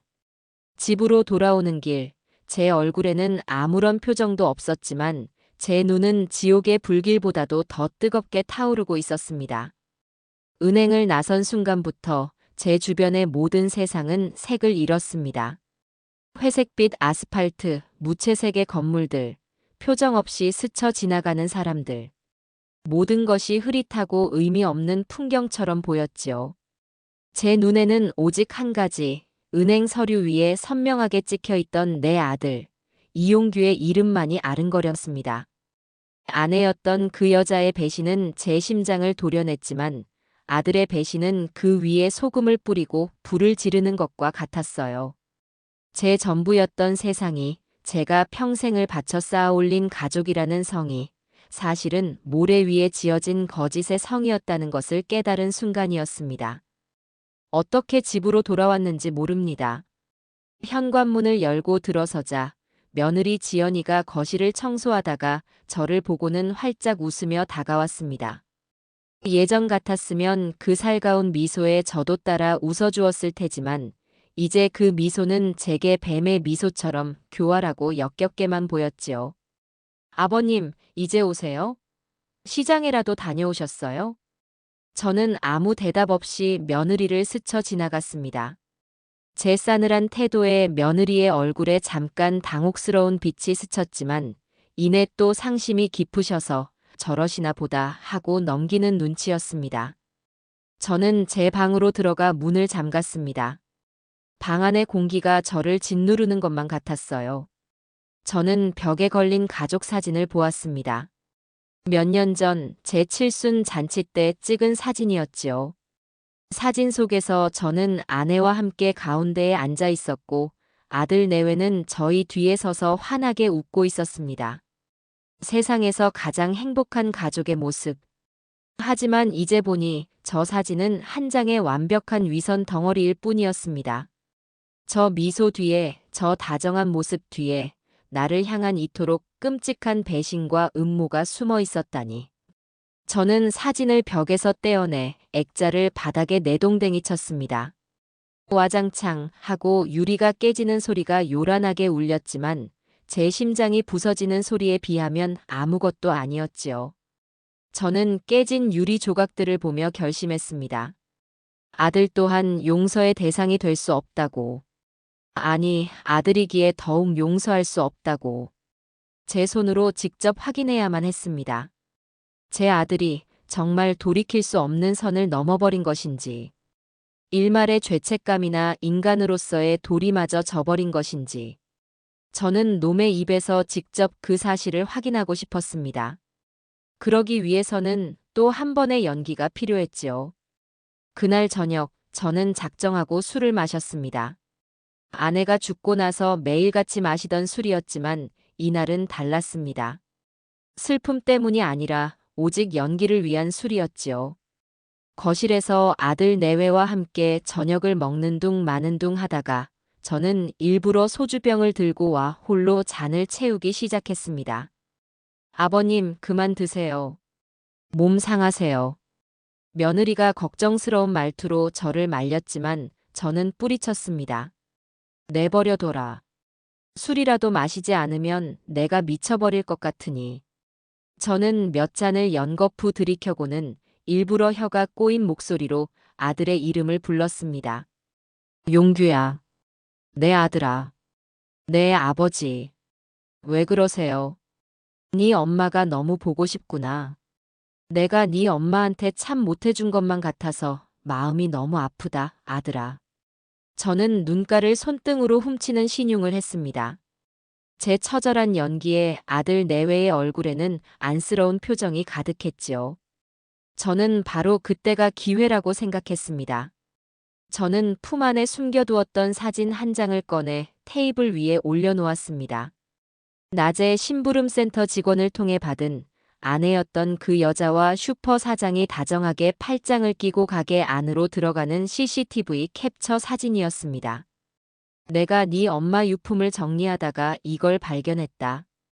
사진을 본 아들과 며느리의 얼굴이 순간적으로 굳어지는 것을 저는 놓치지 않았습니다. 두 사람의 눈빛이 아주 잠깐 스파크가 튀듯 서로를 향했다가 제게로 돌아왔습니다. 아들 용규가 마른 침을 삼키며 물었어요. 아버지, 이게 뭐예요? 내가 그걸 어떻게 알겠니? 그냥 네 엄마가 쓰던 오래된 수첩 사이에 끼워져 있더구나. 나는 그냥 네 엄마가 좋은 친구랑 찍은 사진이겠거니 그렇게 믿고 싶다. 하지만 사람이 죽고 나니 별의별 생각이 다 드는구나. 혹시라도 네 엄마가 나 몰래 힘든 일이 있었던 건 아닌지. 그래서 저 남자한테 의지를 했던 건 아닌지. 내가 남편으로서 너무 무심했던 건 아닌지. 저는 일부러 말을 흐리며 괴로운 듯 머리를 감싸 쥐었습니다. 제 연기는 완벽했습니다. 저는 아들에게 선택의 기회를 준 것입니다. 이 사진을 보고 제게 진실의 편린이라도 털어놓을 것인지, 아니면 저를 끝까지 속이고 제 어미의 추악한 비밀을 감싸 안을 것인지. 아들의 대답에 그의 운명이 결정될 것이었습니다. 아들은 한참 동안 말이 없었습니다. 사진과 제 얼굴을 번갈아 보며 그 짧은 순간 동안 머릿속으로 수만 가지 계산을 하고 있겠지요. 며느리 지연이는 옆에서 안절부절 못하며 남편의 눈치만 살피고 있었습니다. 한참의 침묵 끝에 아들이 마침내 입을 열었습니다. 그 목소리는 아주 차분하고 단호했습니다. 아버지. 어머니는 이미 돌아가셨어요. 저는 아들을 가만히 쳐다보았습니다. 이제 와서 이런 사진 한 장이 무슨 의미가 있겠어요. 설령 어머니가 잠시 힘드셔서 누군가에게 기댔다고 한들 그게 뭐 그리 큰 죄가 되겠습니까? 평생을 아버지랑 저를 위해 헌신하며 사신 분이에요. 저희는 그냥 어머니의 좋았던 모습만 기억해드리면 되는 거예요. 이런 걸로 고인이 되신 분의 명예를 더럽혀서는 안 된다고 생각합니다. 아들의 대답을 듣는 순간 제 마음속에 남아있던 마지막 희망의 불씨가 완전히 꺼져버렸습니다. 제 아들은 이미 사람이 아니었습니다. 불의를 보고 눈 감는 것을 넘어 그것을 명예라는 이름으로 포장하고 아비의 눈을 가리려 하는 파렴치한 놈이 되어 있었습니다. 어미의 불륜 사실을 덮어주는 것이 곧 자신들의 범죄를 덮는 가장 안전한 길이라고 판단한 것이겠지요. 그러니 아버지, 이 사진은 그냥 잊어버리세요. 어머니가 하늘에서 슬퍼하실 거예요. 저희가 더 잘할게요, 네. 그러니 이제 그만 힘들어하시고 기운 차리세요. 아들은 그렇게 말하며 제 어깨를 다독였습니다. 그 손길이 너무나도 역겨워 저는 온몸에 소름이 돋는 것을 느꼈습니다. 그때 옆에 있던 며느리가 기다렸다는 듯이 거들고 나섰습니다. 맞아요, 아버님. 서방님 말씀이 다 맞아요. 괜히 이런 사진 때문에 마음 쓰지 마세요. 어머니가 얼마나 아버님을 사랑하셨는데요. 이건 정말 아무것도 아니에요. 며느리는 그렇게 말하며 테이블 위에 있던 사진을 집어들어 잘게 찢어버렸습니다. 증거를 인멸하려는 그 재빠른 행동에 저는 속으로 실소를 금할 수가 없었지요. 저 두 사람은 이제 한 배를 탄 완벽한 공범이었습니다. 저는 더 이상 아무 말도 하지 않았습니다. 대신 고개를 떨구고 흐느끼는 연기를 계속했지요. 그래, 니들 말이 맞겠지. 내가 늙어서 헛생각을 했나 보다. 맞고 말고. 네 엄마가 그럴 리가 없지. 제 연기에 아들 내외는 안심하는 눈치였습니다. 두 사람은 저를 부축해 방으로 데려다 주었습니다. 침대에 저를 눕히며 며느리가 다정한 목소리로 말했습니다. 아버님, 오늘은 푹 주무세요. 저희가 있으니 아무 걱정 마시고요. 방문이 닫히고 두 사람의 발소리가 멀어졌습니다. 저는 천천히 상체를 일으켰습니다. 어둠 속에서 제 눈은 이글이글 불타고 있었지요. 아들에 대한 마지막 미련과 슬픔은 이제 흔적도 없이 사라졌습니다. 제 마음속에는 오직 한 가지 감정만이 남아 있었습니다. 그것은 바로 차갑고도 무거운 경멸이었습니다. 그래, 용규야. 네가 선택한 길이니 후회하지 마라. 이 아비는 오늘 너를 내 가슴 속에서 완전히 지웠다. 너는 더 이상 내 아들이 아니다. 그저 내 아내였던 그 여자와 함께 심판받아야 할 또 하나의 적일 뿐이다. 저는 침대에서 일어나 며느리가 찢어버린 사진 조각들을 휴지통에서 찾아냈습니다. 비록 갈깔이 찢겼지만 다시 맞추면 증거로서의 효력은 충분할 것이었습니다. 저는 그 사진 조각들을 소중하게 품에 안았습니다. 이것은 단순한 사진이 아니었습니다. 제 아들이 스스로 인간이기를 포기했다는 증거이자 제가 그에게 자비를 베풀 필요가 없다는 허가증과도 같은 것이었습니다. 그날 이후 제 마음속에서는 아들이라는 존재가 완전히 지워졌습니다. 제게 남은 것은 오직 네 마리의 짐승들을 사냥해야 한다는 사냥꾼의 냉정한 목표 의식뿐이었습니다. 그날 이후 저의 연기는 더욱 완벽해졌습니다. 저는 마치 영혼이라도 빠져나간 사람처럼 하루의 대부분을 멍하니 허공을 보며 보냈습니다. 식사도 건너뛰기 일쑤였고 밤이면 잠꼬대처럼 아내의 이름을 부르며 흐느꼈지요. 저를 지켜보는 아들 내외의 눈에는 걱정과 안쓰러움이 가득했지만 저는 그 눈빛 뒤에 숨겨진 검은 속내를 똑똑히 보고 있었습니다. 저들은 제 슬픔을 걱정하는 것이 아니라 제 정신이 하루빨리 망가져서 자신들의 계획에 방해가 되지 않기만을 바라고 있었던 것입니다. 역시나 저들의 본격적인 움직임은 얼마 지나지 않아 시작되었습니다. 하루는 며느리가 제 앞에 와서 조심스럽게 입을 열었습니다. 아버님, 이렇게 계속 집에만 계시면 병나세요. 저희가 좋은 곳 알아봤는데 공기 좋은 곳에 있는 요양원이에요. 거기 가셔서 몇 달만 편히 쉬고 오시는 건 어떠세요? 저는 며느리를 물끄러미 쳐다보았습니다. 올 것이 왔구나 싶었지요. 저를 정신 나간 늙은이로 만들어 요양원이라는 이름의 감옥에 가두고 제 모든 것을 빼앗으려는 수작이었습니다. 저는 속으로 끓어오르는 분노를 억누르며 힘없는 목소리로 대답했습니다. 싫다. 나는 네 엄마의 흔적이 있는 이 집에서 죽을 때까지 살 거다. 제 완강한 거부에 며느리는 당황한 듯 했지만 이내 다시 웃는 얼굴로 저를 설득하기 시작했습니다. 아버님, 고집 부리지 마세요. 다 아버님 건강을 생각해서 드리는 말씀이에요. 용규 씨도 아버님 걱정 때문에 일에 집중을 못하고 있어요. 옆에 있던 아들 용규도 거들었습니다. 아버지, 지연이 말이 맞아요. 며칠이라도 좀 쉬고 오세요. 여기서는 저희가 아버지 신경 쓰여서 마음이 불편해요. 저것들의 뻔뻔함에 기가 찰 노릇이었습니다. 저를 걱정하는 것이 아니라 제가 눈앞에 있는 것이 불편하고 거추장스럽다는 말을 저렇게 돌려서 하고 있는 것이지요. 저는 더 이상 대꾸하지 않고 고개를 돌려버렸습니다. 제 연기는 아직 끝나지 않았으니까요. 저들의 제안을 단번에 거절하면 저들이 다른 방법을 생각할지도 모릅니다. 저는 저들이 스스로 함정을 파고 들어오도록 만들어야 했습니다. 며칠 후 며느리는 요양원 안내 책자를 한 아름 들고 와 제 앞에 펼쳐놓았습니다. 보란듯이 최고급 시설을 자랑하는 곳들이었지요. 저는 거들떠보지도 않았습니다. 제 완고한 태도에 저들의 계획이 막히자 그들은 초조해하는 기색이 역력했습니다. 저는 이따금씩 아들 용규가 베란다에 나가 누군가와 심각한 표정으로 통화하는 것을 보았습니다. 분명 제 어미였던 그 여자와 작전을 짜고 있는 것이겠지요. 제가 일부러 인기척을 내며 다가가면 아들은 화들짝 놀라며 전화를 끊고는 했습니다. 저는 저들에게 미끼를 던져야겠다고 생각했습니다. 어느 날 저녁, 저는 아들 내외를 제 방으로 불렀습니다. 두 사람은 긴장한 표정으로 제 앞에 앉았지요.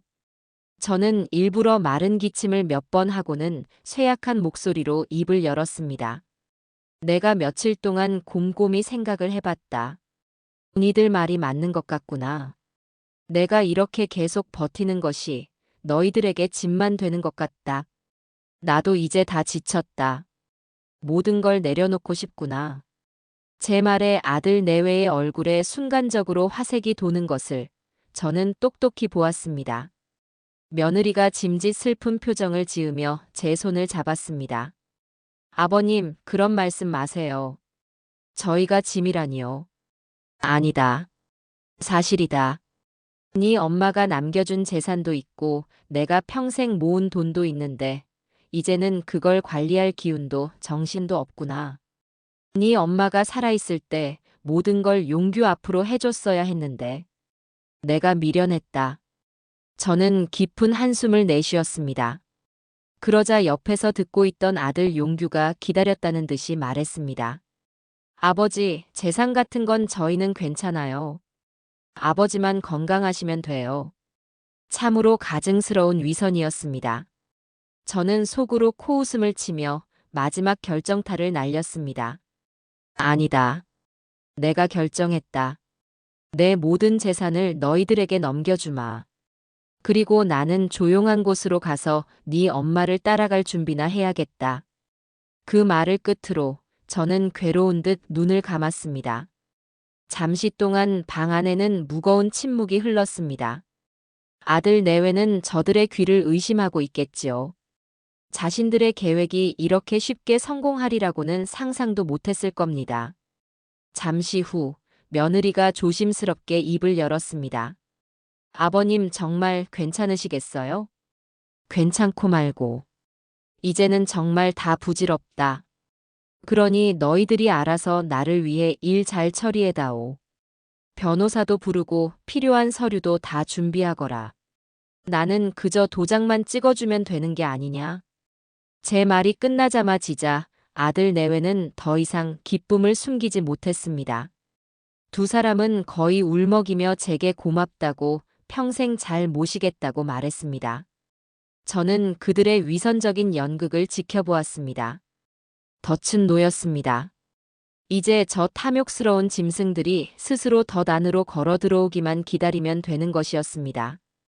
며칠 뒤 며느리는 모든 준비가 끝났다며 제게 말했습니다. 자신들이 아는 유능한 변호사를 선임했고 상속 및 재산 증여에 필요한 모든 서류를 준비했다는 것이었습니다. 그리고 그 서류에 제가 도장을 찍을 날짜까지 정해왔지요. 저는 아무 말 없이 고개를 끄덕였습니다. 그러자 며느리가 한 가지 제안을 더했습니다. 아버님, 기왕이면 모든 걸 깔끔하게 처리하는 게 좋겠어요. 저희 쪽 변호사님 말씀이 증인이 있으면 더 확실하대요. 어머님 살아계실 때 가깝게 지내던 분들을 몇 분 모셔서 아버님이 온전한 정신으로 재산을 넘겨주시는 걸 확인받으면 좋겠다고요. 참으로 주도면밀한 계획이었습니다. 나중에 제가 혹시라도 정신이 돌아와 소송이라도 걸 것을 대비해 미리 증인까지 세워 법적인 효력을 완벽하게 만들려는 속셈이었지요. 저는 그 제안을 받아들였습니다. 그리고 한 가지 조건을 덧붙였습니다. 좋다. 그렇게 하려무나. 대신 내 마지막 부탁이 하나 있다. 네, 아버님. 뭐든지 말씀하세요. 이 집에서 하자. 모든 일은 네 엄마와 내가 평생을 함께 보낸 이 집에서 마무리하고 싶다. 그리고 증인 말이다. 네 엄마가 살아있을 때 자기 몸처럼 아끼던 동생이 있지 않았니? 비록 지금은 하늘에 가고 없지만 그 아이의 명예를 위해서라도 그 아이와 가까웠던 사람을 한 명 불렀으면 좋겠구나. 네 이모랑 친했다던 그 앞집 슈퍼 사장 말이다. 그 사람이라도 와서 보면 하늘에 있는 네 엄마와 이모가 조금은 위로받지 않겠니? 제 말에 아들 내외의 얼굴이 순간 굳어졌습니다. 슈퍼 사장을 부르자는 제안이 당황스러웠을 겁니다. 하지만 아내가 죽어 정신이 오락가락하는 늙은이의 마지막 감상적인 부탁이라고 생각했겠지요. 저들이 제 속내를 알 리가 없었습니다. 잠시 머뭇거리던 아들이 이내 고개를 끄덕였습니다. 네, 아버지. 그렇게 하세요. 아버지가 원하신다면 그렇게 해야죠. 그렇게 모든 것이 결정되었습니다. 제 모든 재산이 저들의 손에 넘어가는 날. 제 아내였던 그 여자와 상간남, 그리고 아들 내외, 4명의 배신자가 모두 한자리에 모이는 심판의 날이 정해진 것입니다. 약속한 날이 다가오는 동안 저들은 축제 분위기였습니다. 매일같이 외식을 하고 값비싼 물건들을 사들이며 벌써부터 제 돈을 흥청망청 쓰기 시작했지요. 저는 그 모든 것을 멍한 눈으로 지켜보며 제 연기를 계속했습니다. 그리고 밤이 되면 제 방에서 조용히 전화기를 들었습니다. 여보게, 나일세. 이제 때가 되었네. 수화기 너머에서 제 친구인 변호사의 낮은 목소리가 들려왔습니다. 알겠네. 모든 준비는 끝났어. 그날 약속된 시간에 맞춰 그리로 가지. 모든 준비는 끝났습니다. 이제 남은 것은 저 오만하고 탐욕스러운 짐승들에게 이 늙은 사자가 아직 살아있다는 것을 똑똑히 보여주는 것뿐이었습니다. 마침내 약속의 날이 밝았습니다. 그날 아침 집안의 공기는 미묘한 흥분과 긴장감으로 가득 차 있었지요. 아들 내외는 평소보다 더 부산스럽게 움직였습니다.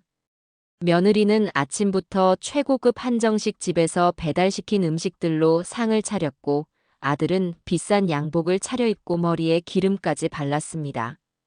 마치 큰 계약이라도 성사시키는 사업가처럼 보였지요. 저들의 눈에는 이미 제 모든 재산이 자신들의 것이 된 것처럼 탐욕과 기대감이 노골적으로 번들거리고 있었습니다. 저는 그런 저들을 보며 속으로 차갑게 웃었습니다. 오늘이 너희들의 마지막 만찬이 될 것이다. 마음껏 즐겨두어라. 저는 평소와 다름없이 허름한 옷차림으로 멍한 표정을 지으며 소파에 앉아 있었습니다. 며느리가 제게 다가와 새 옷을 건넸습니다. 아버님, 그래도 중요한 날인데 이 옷으로 갈아입으세요. 저희가 아버님 드리려고 새로 산 거예요. 됐다. 늙은이가 뭘 차려입는다고. 그냥 일이 있다가 도장만 찍어주면 되는 것을. 제 말에 며느리는 더 이상 권하지 않고 알겠다며 물러났습니다. 오후가 되자 손님들이 하나둘씩 도착하기 시작했습니다. 가장 먼저 온 것은 아들 내외가 선임했다는 변호사였습니다. 기름진 얼굴에 교활한 눈빛을 가진 딱 보기에도 돈만 밝히는 삼류 변호사처럼 보였지요. 그는 저를 위아래로 훑어보더니 아들 내외에게 고갯짓을하며 모든 것이 순조롭다는 듯한 미소를 지어 보였습니다. 그리고 잠시 후 초인종이 울리고 문제의 손님들이 도착했습니다. 제 아내였던 그 여자와 슈퍼 사장이었습니다. 두 사람은 마치 개선장군이라도 된 것처럼 당당하게 집 안으로 들어섰습니다. 그 여자는 값비싼 옷과 보석으로 한껏 치장하고 있었고 슈퍼 사장은 어색한 미소를 지으며 제 눈치를 살피고 있었지요.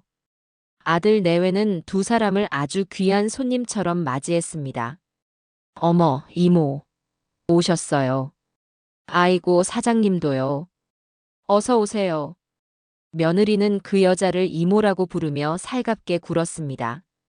이 모든 것이 얼마나 역겨운 연극이란 말입니까? 저는 소파에 앉아 그 광경을 아무런 표정 없이 지켜보았습니다. 그 여자는 제게 다가와 짐짓 슬픈 표정을 지으며 말했습니다. 형부, 저 경자예요. 그동안 얼마나 마음고생이 심하셨어요. 언니가 하늘에서 보고 있을 거예요. 형부가 이렇게 모든 걸 정리하고 편안해지시는 걸 보면 언니도 기뻐할 거예요. 저는 대답 대신 헛기침만 했습니다. 제 안에서 들끓는 사리를 감추기 위해 안간힘을 써야만 했지요. 모든 인물들이 거실에 모였습니다. 며느리는 준비한 음식들을 테이블 위에 차려놓기 시작했고 아들은 비싼 양주를 꺼내와 잔을 채웠습니다. 그들은 정말로 파티를 벌일 작정이었습니다. 제 인생을 송두리째 무너뜨린 대가로 얻게 될 부를 자축하는 그들만의 잔치였지요. 자, 아버님. 식사부터 하시죠. 변호사님도 많이 드세요. 이모랑 사장님도요. 아들 용규가 잔을 높이 들며 말했습니다. 모두가 잔을 들고 건배를 했습니다. 오직 저만이 잔을 들지 않았습니다. 저는 그저 말없이 앉아 음식을 탐하는 저들의 모습을 지켜보았습니다. 짐승들이 먹이를 앞에 두고 개걸스럽게 달려드는 모습이 바로 저러할까요? 식사가 어느 정도 끝나자 아들 내외 측 변호사가 서류 가방을 열었습니다. 그리고 그 안에서 두툼한 서류 뭉치를 꺼내 테이블 위에 펼쳐놓았지요. 재산 포기 각서, 부동산 증여 계약서, 위임장 등 제 모든 것을 빼앗기 위한 서류들이었습니다. 선생님, 이제 이 서류들의 서명과 날인을 하시면 모든 절차가 끝납니다. 이 서류의 법적 효력은 여기 계신 증인분들이 보증하실 겁니다. 변호사는 제게 부펜과 인주를 건넸습니다. 아들 내외와 아내였던 여자, 그리고 상간남의 시선이 모두 제 손에 꽂혔습니다. 모두의 얼굴에는 숨길 수 없는 기대감과 탐욕이 가득했습니다. 저는 천천히 부펜을 집어들었습니다. 그리고 서류 가장 윗부분, 제 이름을 쓰는 칸에 펜을 가져다 댔습니다. 그 순간 방 안에는 숨막히는 정적이 흘렀습니다. 모두가 숨을 죽이고 제 손끝만 바라보고 있었지요. 저는 잠시 허공을 응시했습니다. 그리고는 들고 있던 펜을 탁 소리가 나게 테이블 위에 내려놓았습니다. 모두의 얼굴에 의아한 표정이 스쳐 지나갔습니다. 저는 자리에서 천천히 일어났습니다. 그리고는 멍하고 흐리멍덩했던 연기를 벗어던지고 제 평생 가장 차갑고도 냉철한 목소리로 입을 열었습니다. 서명하기 전에 하늘에 있는 내 아내에게 마지막으로 인사는 해야 하지 않겠나. 제 목소리와 눈빛이 평소와는 완전히 다르다는 것을 그제야 저들도 눈치채기 시작했습니다. 방 안의 공기가 순식간에 차갑게 얼어붙었습니다. 저는 제 앞에 서 있는 제 아내의 얼굴을 하고 있는 그 여자를 똑바로 쳐다보며 비웃었습니다. 우리가 함께한 세월이 자그마치 40년이야. 이대로 당신을 보내기엔 내가 너무 섭섭하지 않겠어, 여보. 여보라는 단어가 제 입에서 나오는 순간 그 여자의 얼굴이 새하얗게 질렸습니다. 아들 내외와 상간남의 얼굴에도 당혹감과 불안감이 번지기 시작했어요. 저들이 무언가 잘못되었다는 것을 깨닫기 시작한 것입니다. 저는 그들의 혼란스러운 표정을 즐기며 현관문을 향해 나지막이 하지만 방 안에 모두가 들을 수 있을 만큼 또렷하게 말했습니다. 여보, 이제 그만 들어와. 모두의 시선이 현관문으로 향했습니다. 아들 내외는 저를 보며 아버지, 지금 무슨 일하며 말을 더듬기 시작했습니다. 그 여자는 공포에 질린 눈으로 뒷걸음질 쳤습니다. 저들이 저 문 너머에서 누가 나타날 것이라고 상상했는지는 모를 일입니다. 혹시라도 진짜 죽은 경자의 유령이라도 나타날 것이라고 생각했을까요? 철컥. 현관문이 열렸습니다. 하지만 그곳에 서 있는 것은 유령이 아니었습니다. 제 친구인 변호사와 단단한 체구의 경찰관 2명이었습니다. 세 사람은 아무 말 없이 차가운 눈으로 거실 안의 사람들을 훑어보며 안으로 들어섰습니다. 상황을 파악한 며느리가 가장 먼저 비명을 질렀습니다. 아들은 아버지, 이게 무슨 짓이에요? 라며 제게 달려들려 했지만 경찰관 한 명에게 가로막혔습니다. 슈퍼 사장은 다리가 풀렸는지 그대로 바닥에 주저앉았고 제 아내였던 그 여자는 붙들린 짐승처럼 절망적인 비명을 지르며 발악하기 시작했습니다. 그 아수라장 속에서 제 친구인 변호사가 조용히 앞으로 나섰습니다. 그는 서류 뭉치를 꺼내 들고 얼음처럼 차가운 목소리로 말했습니다. 김경숙 씨, 당신을 사망신고서, 위조 및 공문서 부정행사, 보험 사기 혐의로 체포합니다. 또한 이용규, 김지연, 그리고 저기 있는 남자분은 해당 범죄의 공범 및 재산 편취 미수 혐의로 함께 조사받게 될 것입니다. 제 친구의 말이 끝나자 거실은 순식간에 지옥으로 변했습니다. 조금 전까지 제 재산을 앞에 두고 탐욕스러운 미소를 짓던 네 사람의 얼굴에는 이제 공포와 절망, 그리고 믿을 수 없다는 충격만이 가득했지요. 며느리 지연이는 실성한 사람처럼 비명을 지르며 바닥에 주저앉아 버렸고 아들 용규는 아버지, 제발요. 제가 다 잘못했어요. 라며 제게 기어오려다 경찰에게 제지당했습니다. 슈퍼 사장은 이미 넋이 나가 하얗게 질린 얼굴로 덜덜 떨기만 하고 있었지요. 가장 발악이 심했던 것은 제 아내였던 그 여자 김경숙이었습니다. 그녀는 자신은 죽은 사람이라며 이건 다 무효라고 당신들이 나를 함부로 대할 수 없다고 악을 썼습니다. 하지만 경찰관들은 눈 하나 깜짝하지 않고 그녀의 팔에 차가운 수갑을 채웠습니다. 철컥 하고 금속성이 울리는 순간 여자의 저항은 거짓말처럼 멈췄습니다. 자신의 인생이 정말로 끝났다는 것을 그제야 실감한 것이겠지요. 4명의 죄인들은 그렇게 자신들의 마지막 만찬이 벌어졌던 그 거실에서 허망하게 끌려나갔습니다. 저는 그 모든 광경을 텅 빈 눈으로 아무런 감정 없이 지켜보았습니다. 그들이 사라진 집에는 어색한 정적만이 남았습니다. 조금 전까지의 소란이 마치 꿈이었던 것처럼 모든 것이 고요했지요. 제 친구인 변호사가 제 어깨를 두드리며 말했습니다. 대시가, 이제 시작이네. 마음 단단히 먹어야 하네. 친구의 말대로 그것은 끝이 아니라 시작이었습니다. 다음 날부터 저는 참고인 자격으로 경찰서에 불려가 조사를 받았습니다. 저는 그동안 제가 수집했던 모든 증거들을 제출했습니다. 2사람의 불륜 행각이 담긴 CCTV 영상, 그 여자가 살아있다는 것을 증명하는 동영상, 그리고 제 아들 내외가 공범이라는 것을 입증하는 은행거래 내역서까지.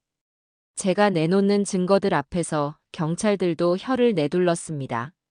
한낱 늙은이로만 보였던 제가 이렇게 치밀하게 모든 것을 준비했을 줄은 상상도 못했다는 눈치였지요. 제 조사가 끝난 뒤 본격적으로 4명의 피의자에 대한 신문이 시작되었습니다. 저는 친구의 배려로 취조실 옆에 있는 작은 관찰실에서 특수 유리를 통해 그들의 신문 과정을 모두 지켜볼 수 있었습니다. 그리고 그곳에서 저는 인간의 탐욕과 이기심이 어디까지 추악해질 수 있는지 똑똑히 목격해야만 했습니다. 경찰은 4사람을 각각 다른 취조실에 분리하여 신문하기 시작했습니다. 가장 먼저 무너진 것은 슈퍼 사장이었습니다. 그는 원래부터 겁이 많은 위인이었던지 경찰이 몇 마디 묻지도 않았는데 모든 것을 술술 불기 시작했습니다. 모든 것은 김경숙이 먼저 유혹하고 계획한 것이며 자신은 그저 그녀가 시키는 대로 했을 뿐이라는 것이었지요. 자신의 슈퍼마켓이 빚더미에 앉아 있었는데 경숙이 자기가 곧 큰돈을 만지게 될 것이라며 그 돈으로 빚도 갚고 새 출발을 하자고 꼬드겼다는 것이었습니다. 그는 눈물 콧물을 흘리며 자기는 정말 사랑에 눈이 멀어 잠시 판단력이 흐려졌을 뿐이라고 제발 한 번만 선처해달라고 빌었습니다. 참으로 꼴 사나운 모습이었습니다. 며느리 지연이 역시 만만치 않았습니다. 그녀는 처음에는 자신은 아무것도 모른다고 딱 잡아댔습니다. 시어머니가 살아있다는 것도 최근에 알았고 그저 남편이 시키는 대로 했을 뿐이라고 주장했지요. 하지만 경찰이 그녀의 계좌로 거액의 돈이 입금된 내역서를 보여주자 그녀의 거짓말은 금세 탄로가 났습니다. 궁지에 몰린 그녀는 갑자기 태도를 바꾸어 모든 것을 남편과 시어머니 탓으로 돌리기 시작했습니다. 저는 정말 억울해요. 다 저 인간이랑 시어머니가 꾸민 일이라고요. 시어머니는 저한테 자기 아들 앞길을 위해서라도 입 다물고 시키는 대로 하라고 협박했어요. 남편이라는 작자는 마마보이라 제 어미가 하자는 대로 다 하고요. 제가 거기서 무슨 힘이 있었겠어요. 저는 피해자라고요. 자신을 피해자라고 주장하는 며느리의 뻔뻔함에 저는 실소조차 나오지 않았습니다. 하지만 가장 저를 비참하게 만든 것은 제 아들 용규의 신문 과정이었습니다. 제 아들은 처음에는 입을 굳게 다물고 있었습니다. 하지만 경찰이 그의 아내 지연이가 모든 것을 남편 탓으로 돌리고 있다는 사실을 알려주자 그는 완전히 무너져 내렸습니다. 지연이가 그랬다고요? 자기는 아무 잘못 없다고요? 거짓말. 다 저 여자가 먼저 시작했어요. 어머니가 살아있다는 걸 알고 나서 이걸 기회로 삼아 아버지 재산을 다 가로채자고 저를 꼬드긴 건 바로 지연이에요. 저는 그냥 어머니도 불쌍하고 아내 말도 그럴듯해서 잠시 흔들렸을 뿐입니다. 두 부부는 그렇게 서로를 물어뜯으며 모든 책임을 상대방에게 떠넘겼습니다. 지난 세월 서로를 끔찍이도 위하는 것처럼 보였던 그들의 사랑과 믿음은 돈과 법 앞에서 이토록 쉽게 부서져 내리는 모래성이었던 것입니다. 가장 마지막까지 버틴 것은 그 여자 김경숙이었습니다. 그녀는 자신이 법적으로 사망한 사람이기 때문에 자신에게는 죄를 물을 수 없다고 주장했습니다. 하지만 그녀의 궤변은 경찰이 내민 한 장의 서류 앞에서 힘을 잃었습니다. 그것은 바로 김경숙의 이름으로 발급된 신용카드 사용 내역서였습니다. 친구인 변호사가 제보를 받아 찾아낸 결정적인 증거였지요. 그 여자는 자신의 명의가 이미 사망신고 처리된 것을 알면서도 상간남의 눈을 피해 몰래 자신의 카드를 사용해왔던 것입니다. 명백한 사기 행각의 증거 앞에서 여자는 더 이상 아무 말도 하지 못했습니다. 4사람의 추악한 이전 투구는 계속되었습니다. 그들은 서로가 주범이라고 소리쳤고 서로의 숨겨진 치부까지 들춰내며 진흙탕 싸움을 벌였습니다. 저는 그 모든 과정을 무표정한 얼굴로 지켜보았습니다. 저들이 서로를 물어뜯고 파멸해가는 모습이야말로 제 복수의 일부였으니까요. 그리고 며칠 후 제 복수를 완성시킬 마지막 증거물이 발견되었습니다. 경찰이 그 여자가 살던 집을 수색하던 중 장롱 깊숙한 곳에서 낡은 일기장 한 권을 발견한 것입니다. 그것은 죽은 처제 김경자의 일기장이었습니다. 일기장에는 그녀가 마지막 몇 달 동안 겪었던 고통과 서름이 고스란히 담겨 있었습니다. 일기장은 언니에 대한 그리움과 걱정으로 시작되었습니다. 하지만 시간이 흐를수록 그 내용은 절망과 공포로 바뀌어 갔습니다. 언니가 슈퍼 사장과 심상치 않은 관계라는 것을 눈치챈 뒤부터였지요. 처제는 일기장에 이렇게 썼습니다. 언니가 변했다. 예전에 다정한 언니가 아니다. 내 앞에서 그 남자와 스스럼 없이 애정 행각을 벌인다. 내가 그러면 안 된다고 말했지만 언니는 오히려 나를 미친 사람 취급했다. 일기는 계속되었습니다. 두 사람이 나를 집안에 가두다시피 한다. 외출도 마음대로 못하게 하고 전화도 감시한다. 나는 이 집의 주인이 아니라 두 사람의 불륜을 위한 방패막이가 된 기분이다. 너무 무섭고 외롭다. 그리고 처제가 죽기 며칠 전의 일기에는 더욱 충격적인 내용이 적혀 있었습니다. 요 며칠 전부터 가슴이 답답하고 머리가 깨질 것처럼 아프다. 언니에게 병원에 데려가 달라고 말했지만 언니는 꾀병 부리지 말라며 소리를 질렀다. 그 남자도 나를 벌레 보듯 쳐다봤다. 나는 정말 죽을 것만 같다. 누가 나 좀 살려줬으면 좋겠다. 그것이 처제의 마지막 일기였습니다. 경찰은 이 일기장을 바탕으로 처제의 죽음이 단순한 병사가 아닐 수도 있다고 판단했습니다. 두 연놈의 지속적인 정신적 학대와 방치가 그녀의 죽음을 앞당겼을 가능성이 충분하다는 것이었지요. 이 일기장은 네 사람의 재판에서 아주 중요한 증거로 사용될 것이었습니다. 저는 경찰서에서 나와 집으로 돌아왔습니다. 모든 것이 끝난 것 같았지만 아직 아무것도 끝나지 않았습니다. 저들이 서로를 물어뜯고 법의 심판을 기다리는 동안 제가 해야 할 일이 남아 있었습니다. 그것은 바로 저들의 추악한 욕심 때문에 이름도 죽음도 도둑맞아야 했던 불쌍한 내 처제 김경자의 명예를 되찾아주는 일이었습니다. 저는 전화기를 들고 장례식장으로 전화를 걸었습니다. 세상에서 가장 크고 가장 품위 있는 장례식을 예약하기 위해서였습니다. 재판이 열리는 날, 법정은 방청객들로 가득 찼습니다. 세상에 둘도 없는 쌍둥이 자매의 기구한 사연과 한 가정을 파멸로 이끈 불륜과 사기 행각은 세간의 큰 관심을 끌었기 때문이지요. 저는 방청석 가장 앞자리에 앉아 피고인석에 나란히 앉아있는 네 사람의 모습을 지켜보았습니다. 죄수복을 입은 그들의 모습은 초라하기 그지없었습니다. 몇 달 전 제 집 거실에서 탐욕에 번들거리던 눈빛은 온데간데 없고 이제는 서로를 향한 증오와 원망, 그리고 법의 심판에 대한 두려움만이 남아 있었지요. 재판은 제 예상대로 진행되었습니다. 검사는 제가 제출한 증거들을 하나씩 제시하며 네 사람의 죄목을 차근차근 밝혀나갔습니다. CCTV 영상이 법정 스크린에 상영될 때 방청석에서는 낮은 탄식이 흘러나왔습니다.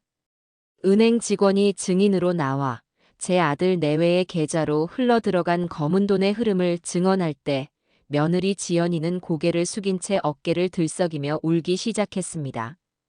하지만 그 눈물이 동정심을 얻기 위한 악어의 눈물이라는 것을 저는 잘 알고 있었지요. 재판의 하이라이트는 검사가 죽은 처제 김경자의 일기장을 증거로 제시했을 때였습니다. 검사는 감정을 억누른 차분한 목소리로 처제가 죽기 전 마지막으로 썼던 고통스러운 기록들을 읽어내려갔습니다. 나는 정말 죽을 것만 같다. 누가 나 좀 살려줬으면 좋겠다. 그 마지막 문장이 법정 안에 울려 퍼지는 순간 방청석은 물론이고 판사와 배심원들마저도 침통한 표정을 감추지 못했습니다. 제 아내였던 그 여자와 상간남은 고개를 푹 숙인 채 아무 말도 하지 못했습니다. 자신들의 변호를 맡은 변호사조차도 더 이상 그들을 위해 변론하기를 포기한 것처럼 보였지요. 마지막으로 제가 증인석에 섰습니다. 저는 판사 앞에 서서 지난 40년의 결혼 생활부터 아내의 거짓 죽음, 그리고 제가 복수를 결심하기까지의 모든 과정을 담담하게 증언했습니다. 저는 그 누구도 원망하지 않았습니다. 울부짖거나 분노를 터뜨리지도 않았지요. 그저 있었던 사실만을, 제 마음에 새겨진 상처들을 건조한 목소리로 이야기했을 뿐입니다. 하지만 제 담담한 증언은 그 어떤 분노의 절규보다도 더 무겁게 법정 안의 공기를 짓눌렀습니다. 제가 증언을 마치고 자리로 돌아올 때 방청석의 몇몇 사람들은 손수건으로 눈물을 훔치고 있었습니다. 마침내 최후 선고의 날이 밝았습니다. 판사는 네 사람을 차례로 일으켜 세우고 판결문을 읽어 내려갔습니다. 제 아내였던 김경숙과 상간남인 슈퍼 사장은 주범으로 공문서 위조, 사기, 보험법 위반, 그리고 고인에 대한 유기치사 혐의까지 더해져 각각 징역 15년과 12년이라는 중형을 선고받았습니다. 판사가 판결을 내리는 순간 여자는 내가 뭘 그렇게 잘못했느냐며 법정이 떠나가라 악을 썼지만 법원 경위들에게 끌려나가면서 그 비명은 점차 잦아들었습니다. 제 아들 용규와 며느리 지연이는 공범 혐의가 인정되어 각각 징역 5년과 7년을 선고받았습니다. 며느리가 아들보다 더 높은 형량을 받은 것은 범행을 주도적으로 계획하고 증거를 인멸하려 한 죄질이 나쁘다고 판단되었기 때문입니다. 아들은 판결을 듣는 순간 그 자리에 주저앉아 아버지, 아버지 를 외치며 통곡했지만 저는 끝내 그 아이를 돌아보지 않았습니다. 재판이 끝나고 저는 곧바로 이혼 소송을 진행했습니다. 감옥에 수감된 그 여자를 찾아가 변호사와 함께 이혼 서류를 내밀었습니다. 여자는 쇠창살 너머에서 저를 보며 저주를 퍼부었습니다. 이 영감탱이야. 너도 절대 행복하게 못 살 거야. 내가 나가서 똑같이 복수해 줄 거야. 저는 아무 대답도 하지 않았습니다. 그저 차가운 눈으로 그녀를 바라보다가 서류를 내려놓고 말없이 돌아섰습니다. 제게 그녀는 더 이상 아내도 원수도 아니었습니다. 그저 제 인생에서 완전히 지워버려야 할 5점일 뿐이었지요. 이혼은 일사천리로 진행되었고 저는 위자료 한 푼 주지 않고 그 여자와의 법적인 관계를 완벽하게 정리했습니다. 또한 상간남을 상대로는 민사소송을 걸어 그의 파산한 슈퍼마켓과 얼마 남지 않은 전 재산을 위자료 명목으로 받아냈습니다. 그 돈은 제게 아무런 의미도 없었지만 그것은 정의를 위한 최소한의 절차였습니다.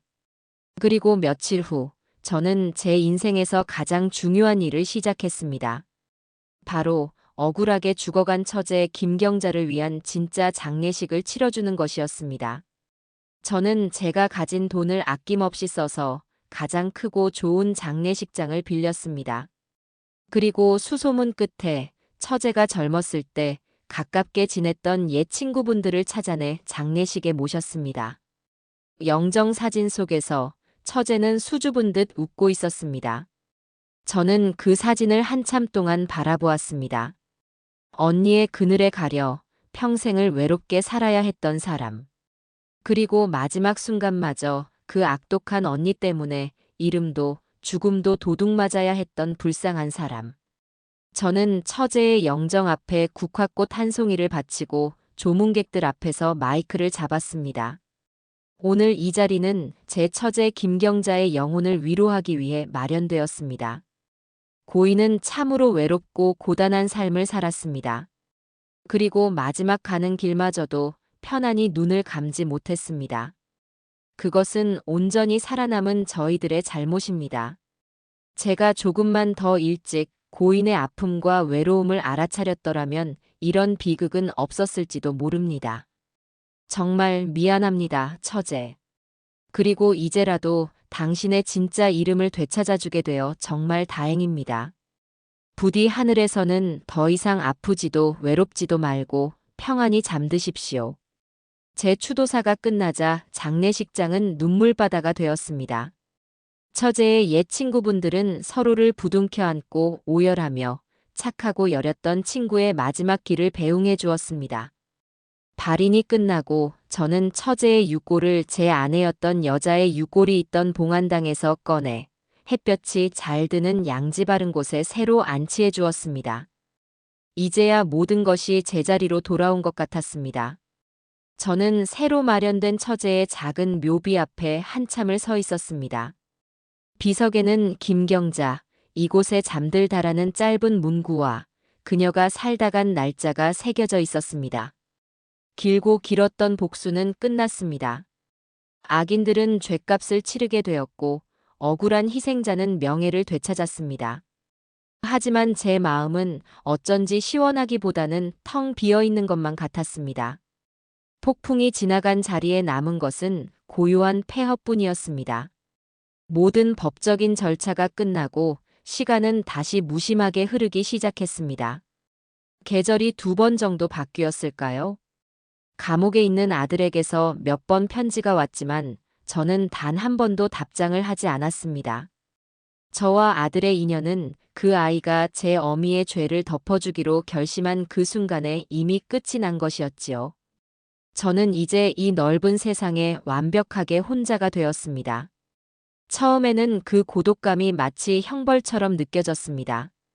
아침에 눈을 뜨면 저를 반겨주던 아내의 목소리도, 저녁이면 퇴근하고 돌아오던 아들의 기척도 없는 집은 살아있는 사람의 집이 아니라 텅 빈 유령의 집처럼 느껴졌지요. 하지만 시간이 약이었을까요? 저는 점차 그 고독에 익숙해지기 시작했습니다. 아니, 익숙해지는 것을 넘어 그 고요함 속에서 아주 오랜만에 평화를 느끼기 시작했습니다. 제 인생은 언제나 누군가를 위한 것이었습니다. 젊었을 때는 아내와 자식을 위해, 나이가 들어서는 그들의 행복을 위해 제 자신을 돌볼 겨를도 없이 살아왔습니다. 하지만 이제 저는 오롯이 저 자신만을 위한 시간을 가질 수 있게 된 것입니다. 어느 주말, 저는 큰 결심을 하고 집 안대 청소를 시작했습니다. 그것은 단순한 청소가 아니라 지난 40년간 저를 올가매고 있던 거짓의 흔적들을 지워내는 의식과도 같은 것이었습니다. 저는 가장 먼저 안방 장롱을 열고 그 여자가 남기고 간 옷가지들을 모두 꺼내버렸습니다. 화려한 옷들, 값비싼 가방들, 제가 선물했던 목도리까지. 그 모든 것을 검은 비닐봉지에 담아버리면서 저는 그 여자와 관련된 기억들도 함께 버렸습니다. 화장대 위에 있던 화장품들, 욕실에 있던 칫솔, 심지어 거실에 걸려있던 우리의 결혼사진까지. 저는 그 여자의 흔적이 남아있는 모든 것을 제 집에서 그리고 제 인생에서 깨끗하게 지워냈습니다. 마지막으로 남은 것은 제 칠순 잔치 때 찍었던 큼지막한 가족 사진이었습니다. 사진 속에서 4명의 배신자들은 저를 둘러싸고 세상에서 가장 행복한 미소를 짓고 있었지요. 저는 그 사진을 한참 동안 바라보다가 망설임 없이 바닥에 내동댕이 쳤습니다. 와장창 소리를 내며 액자가 산산조각 났습니다. 저는 깨진 유리 조각과 함께 찢어진 사진을 쓰레기 봉투에 쓸어 담았습니다. 이제 정말 끝이었습니다. 모든 것을 정리하고 나니 집이 낯설게 느껴질 정도로 휑해졌습니다. 하지만 그 텅 빈 공간이 제게는 오히려 편안하게 느껴졌습니다. 불필요한 것들이 사라지고 오직 본질만이 남은 듯한 기분이었지요. 그날 저녁, 저는 텅 빈 부엌을 둘러보다가 문득 요리를 하고 싶다는 생각이 들었습니다. 지난 수십 년간 부엌은 언제나 아내의 공간이었습니다. 저는 그저 아내가 차려주는 밥을 먹기만 했을 뿐, 제 손으로 무언가를 만들어 본 기억이 거의 없었지요. 저는 무엇을 만들어 볼까 고민하다가 부엌 한 구석에 있는 낡은 찬장을 열었습니다. 그곳은 아내가 잘 쓰지 않는 오래된 그릇들을 넣어두던 곳이었습니다. 찬장 안쪽 깊숙한 곳을 정리하다가 제 손에 작은 나무 상자 하나가 잡혔습니다. 먼지가 뽀얗게 쌓인 상자였지요. 이게 뭘까 하고 뚜껑을 열어본 순간 저는 숨을 멈췄습니다. 상자 안에는 아주 오래되어 누렇게 변색된 낡은 공책 한 권이 들어 있었습니다. 그리고 그 공책 표지에는 제게 너무나도 익숙한 필체의 글씨가 적혀 있었지요. 그것은 수십 년 전 돌아가신 제 어머니의 필체였습니다. 떨리는 손으로 공책을 펼쳤습니다. 그것은 어머니께서 살아생전에 직접 기록해 두신 요리 비법 노트였습니다. 삐뚤빼뚤한 글씨로 어머니가 즐겨 만드시던 음식들의 조리법이 빼곡하게 적혀 있었지요. 김치를 담그는 법, 나물을 무치는 법, 그리고 된장찌개를 끓이는 법까지. 저는 홀린 듯이 된장찌개 조리법이 적힌 페이지를 들여다보았습니다. 아내였던 그 여자가 끓이던 방식과는 조금 달랐습니다. 더 투박하고 더 단순한 방식이었지요. 쌀뜨물을 받아 육수를 내고 집된장을 듬뿍 풀어 끓이다가 무와 호박을 큼직하게 썰어 넣고 마지막에 두부와 파를 넣는다. 아주 간단한 조리법이었습니다. 저는 저도 모르게 옷을 챙겨 입고 밖으로 나갔습니다. 집 앞 시장으로 가 어머니의 공책에 적힌 대로 재료들을 샀습니다. 집된장은 없었지만 최대한 비슷한 맛이 날 것 같은 시판 된장을 골랐습니다. 집으로 돌아와 서툰 솜씨로 요리를 시작했습니다. 쌀을 씻어 쌀뜨물을 받아내고 냄비에 된장을 풀었습니다. 무와 호박을 썰고 두부와 파를 다듬었습니다. 모든 것이 낯설고 어색했지만 이상하게도 마음은 편안했습니다. 보글보글 냄비에서 된장찌개가 끓어오르기 시작했습니다. 구수한 냄새가 텅 빈 집 안을 천천히 채워나갔습니다.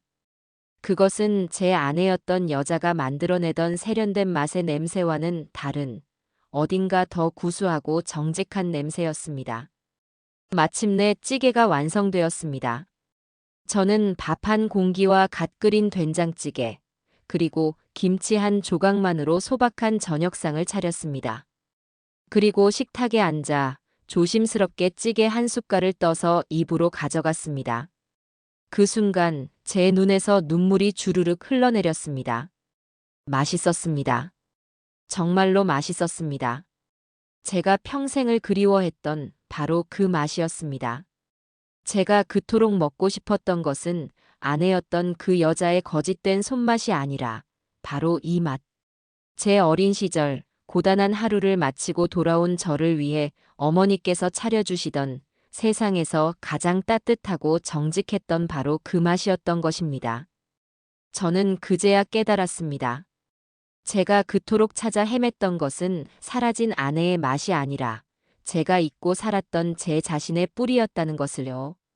저는 밥 한 그릇을 그 된장찌개와 함께 뚝딱 비워냈습니다. 눈물과 함께 밥을 먹었지만 조금도 슬프지 않았습니다. 오히려 마음이 따뜻해지고 뱃속이 든든해지는 기분이었습니다. 텅 비어있던 제 마음이 따뜻한 찌개 한 그릇으로 다시 채워지는 것만 같았지요. 식사를 마치고 저는 조용히 창밖을 내다보았습니다. 어느새 어둠이 내리고 하늘에는 별이 총총히 떠 있었습니다. 길고 길었던 복수는 끝났습니다. 저는 모든 것을 잃었지만 동시에 모든 것을 되찾았어요. 거짓된 행복을 잃고 진정한 평온을 되찾았습니다. 기생하던 관계를 잃고 오롯한 제 자신을 되찾았습니다. 저는 더 이상 누군가의 남편도 누군가의 아버지도 아니었습니다. 저는 그저 이대식이었습니다. 제 어머니의 아들인 이대식. 그것만으로도 충분했어요.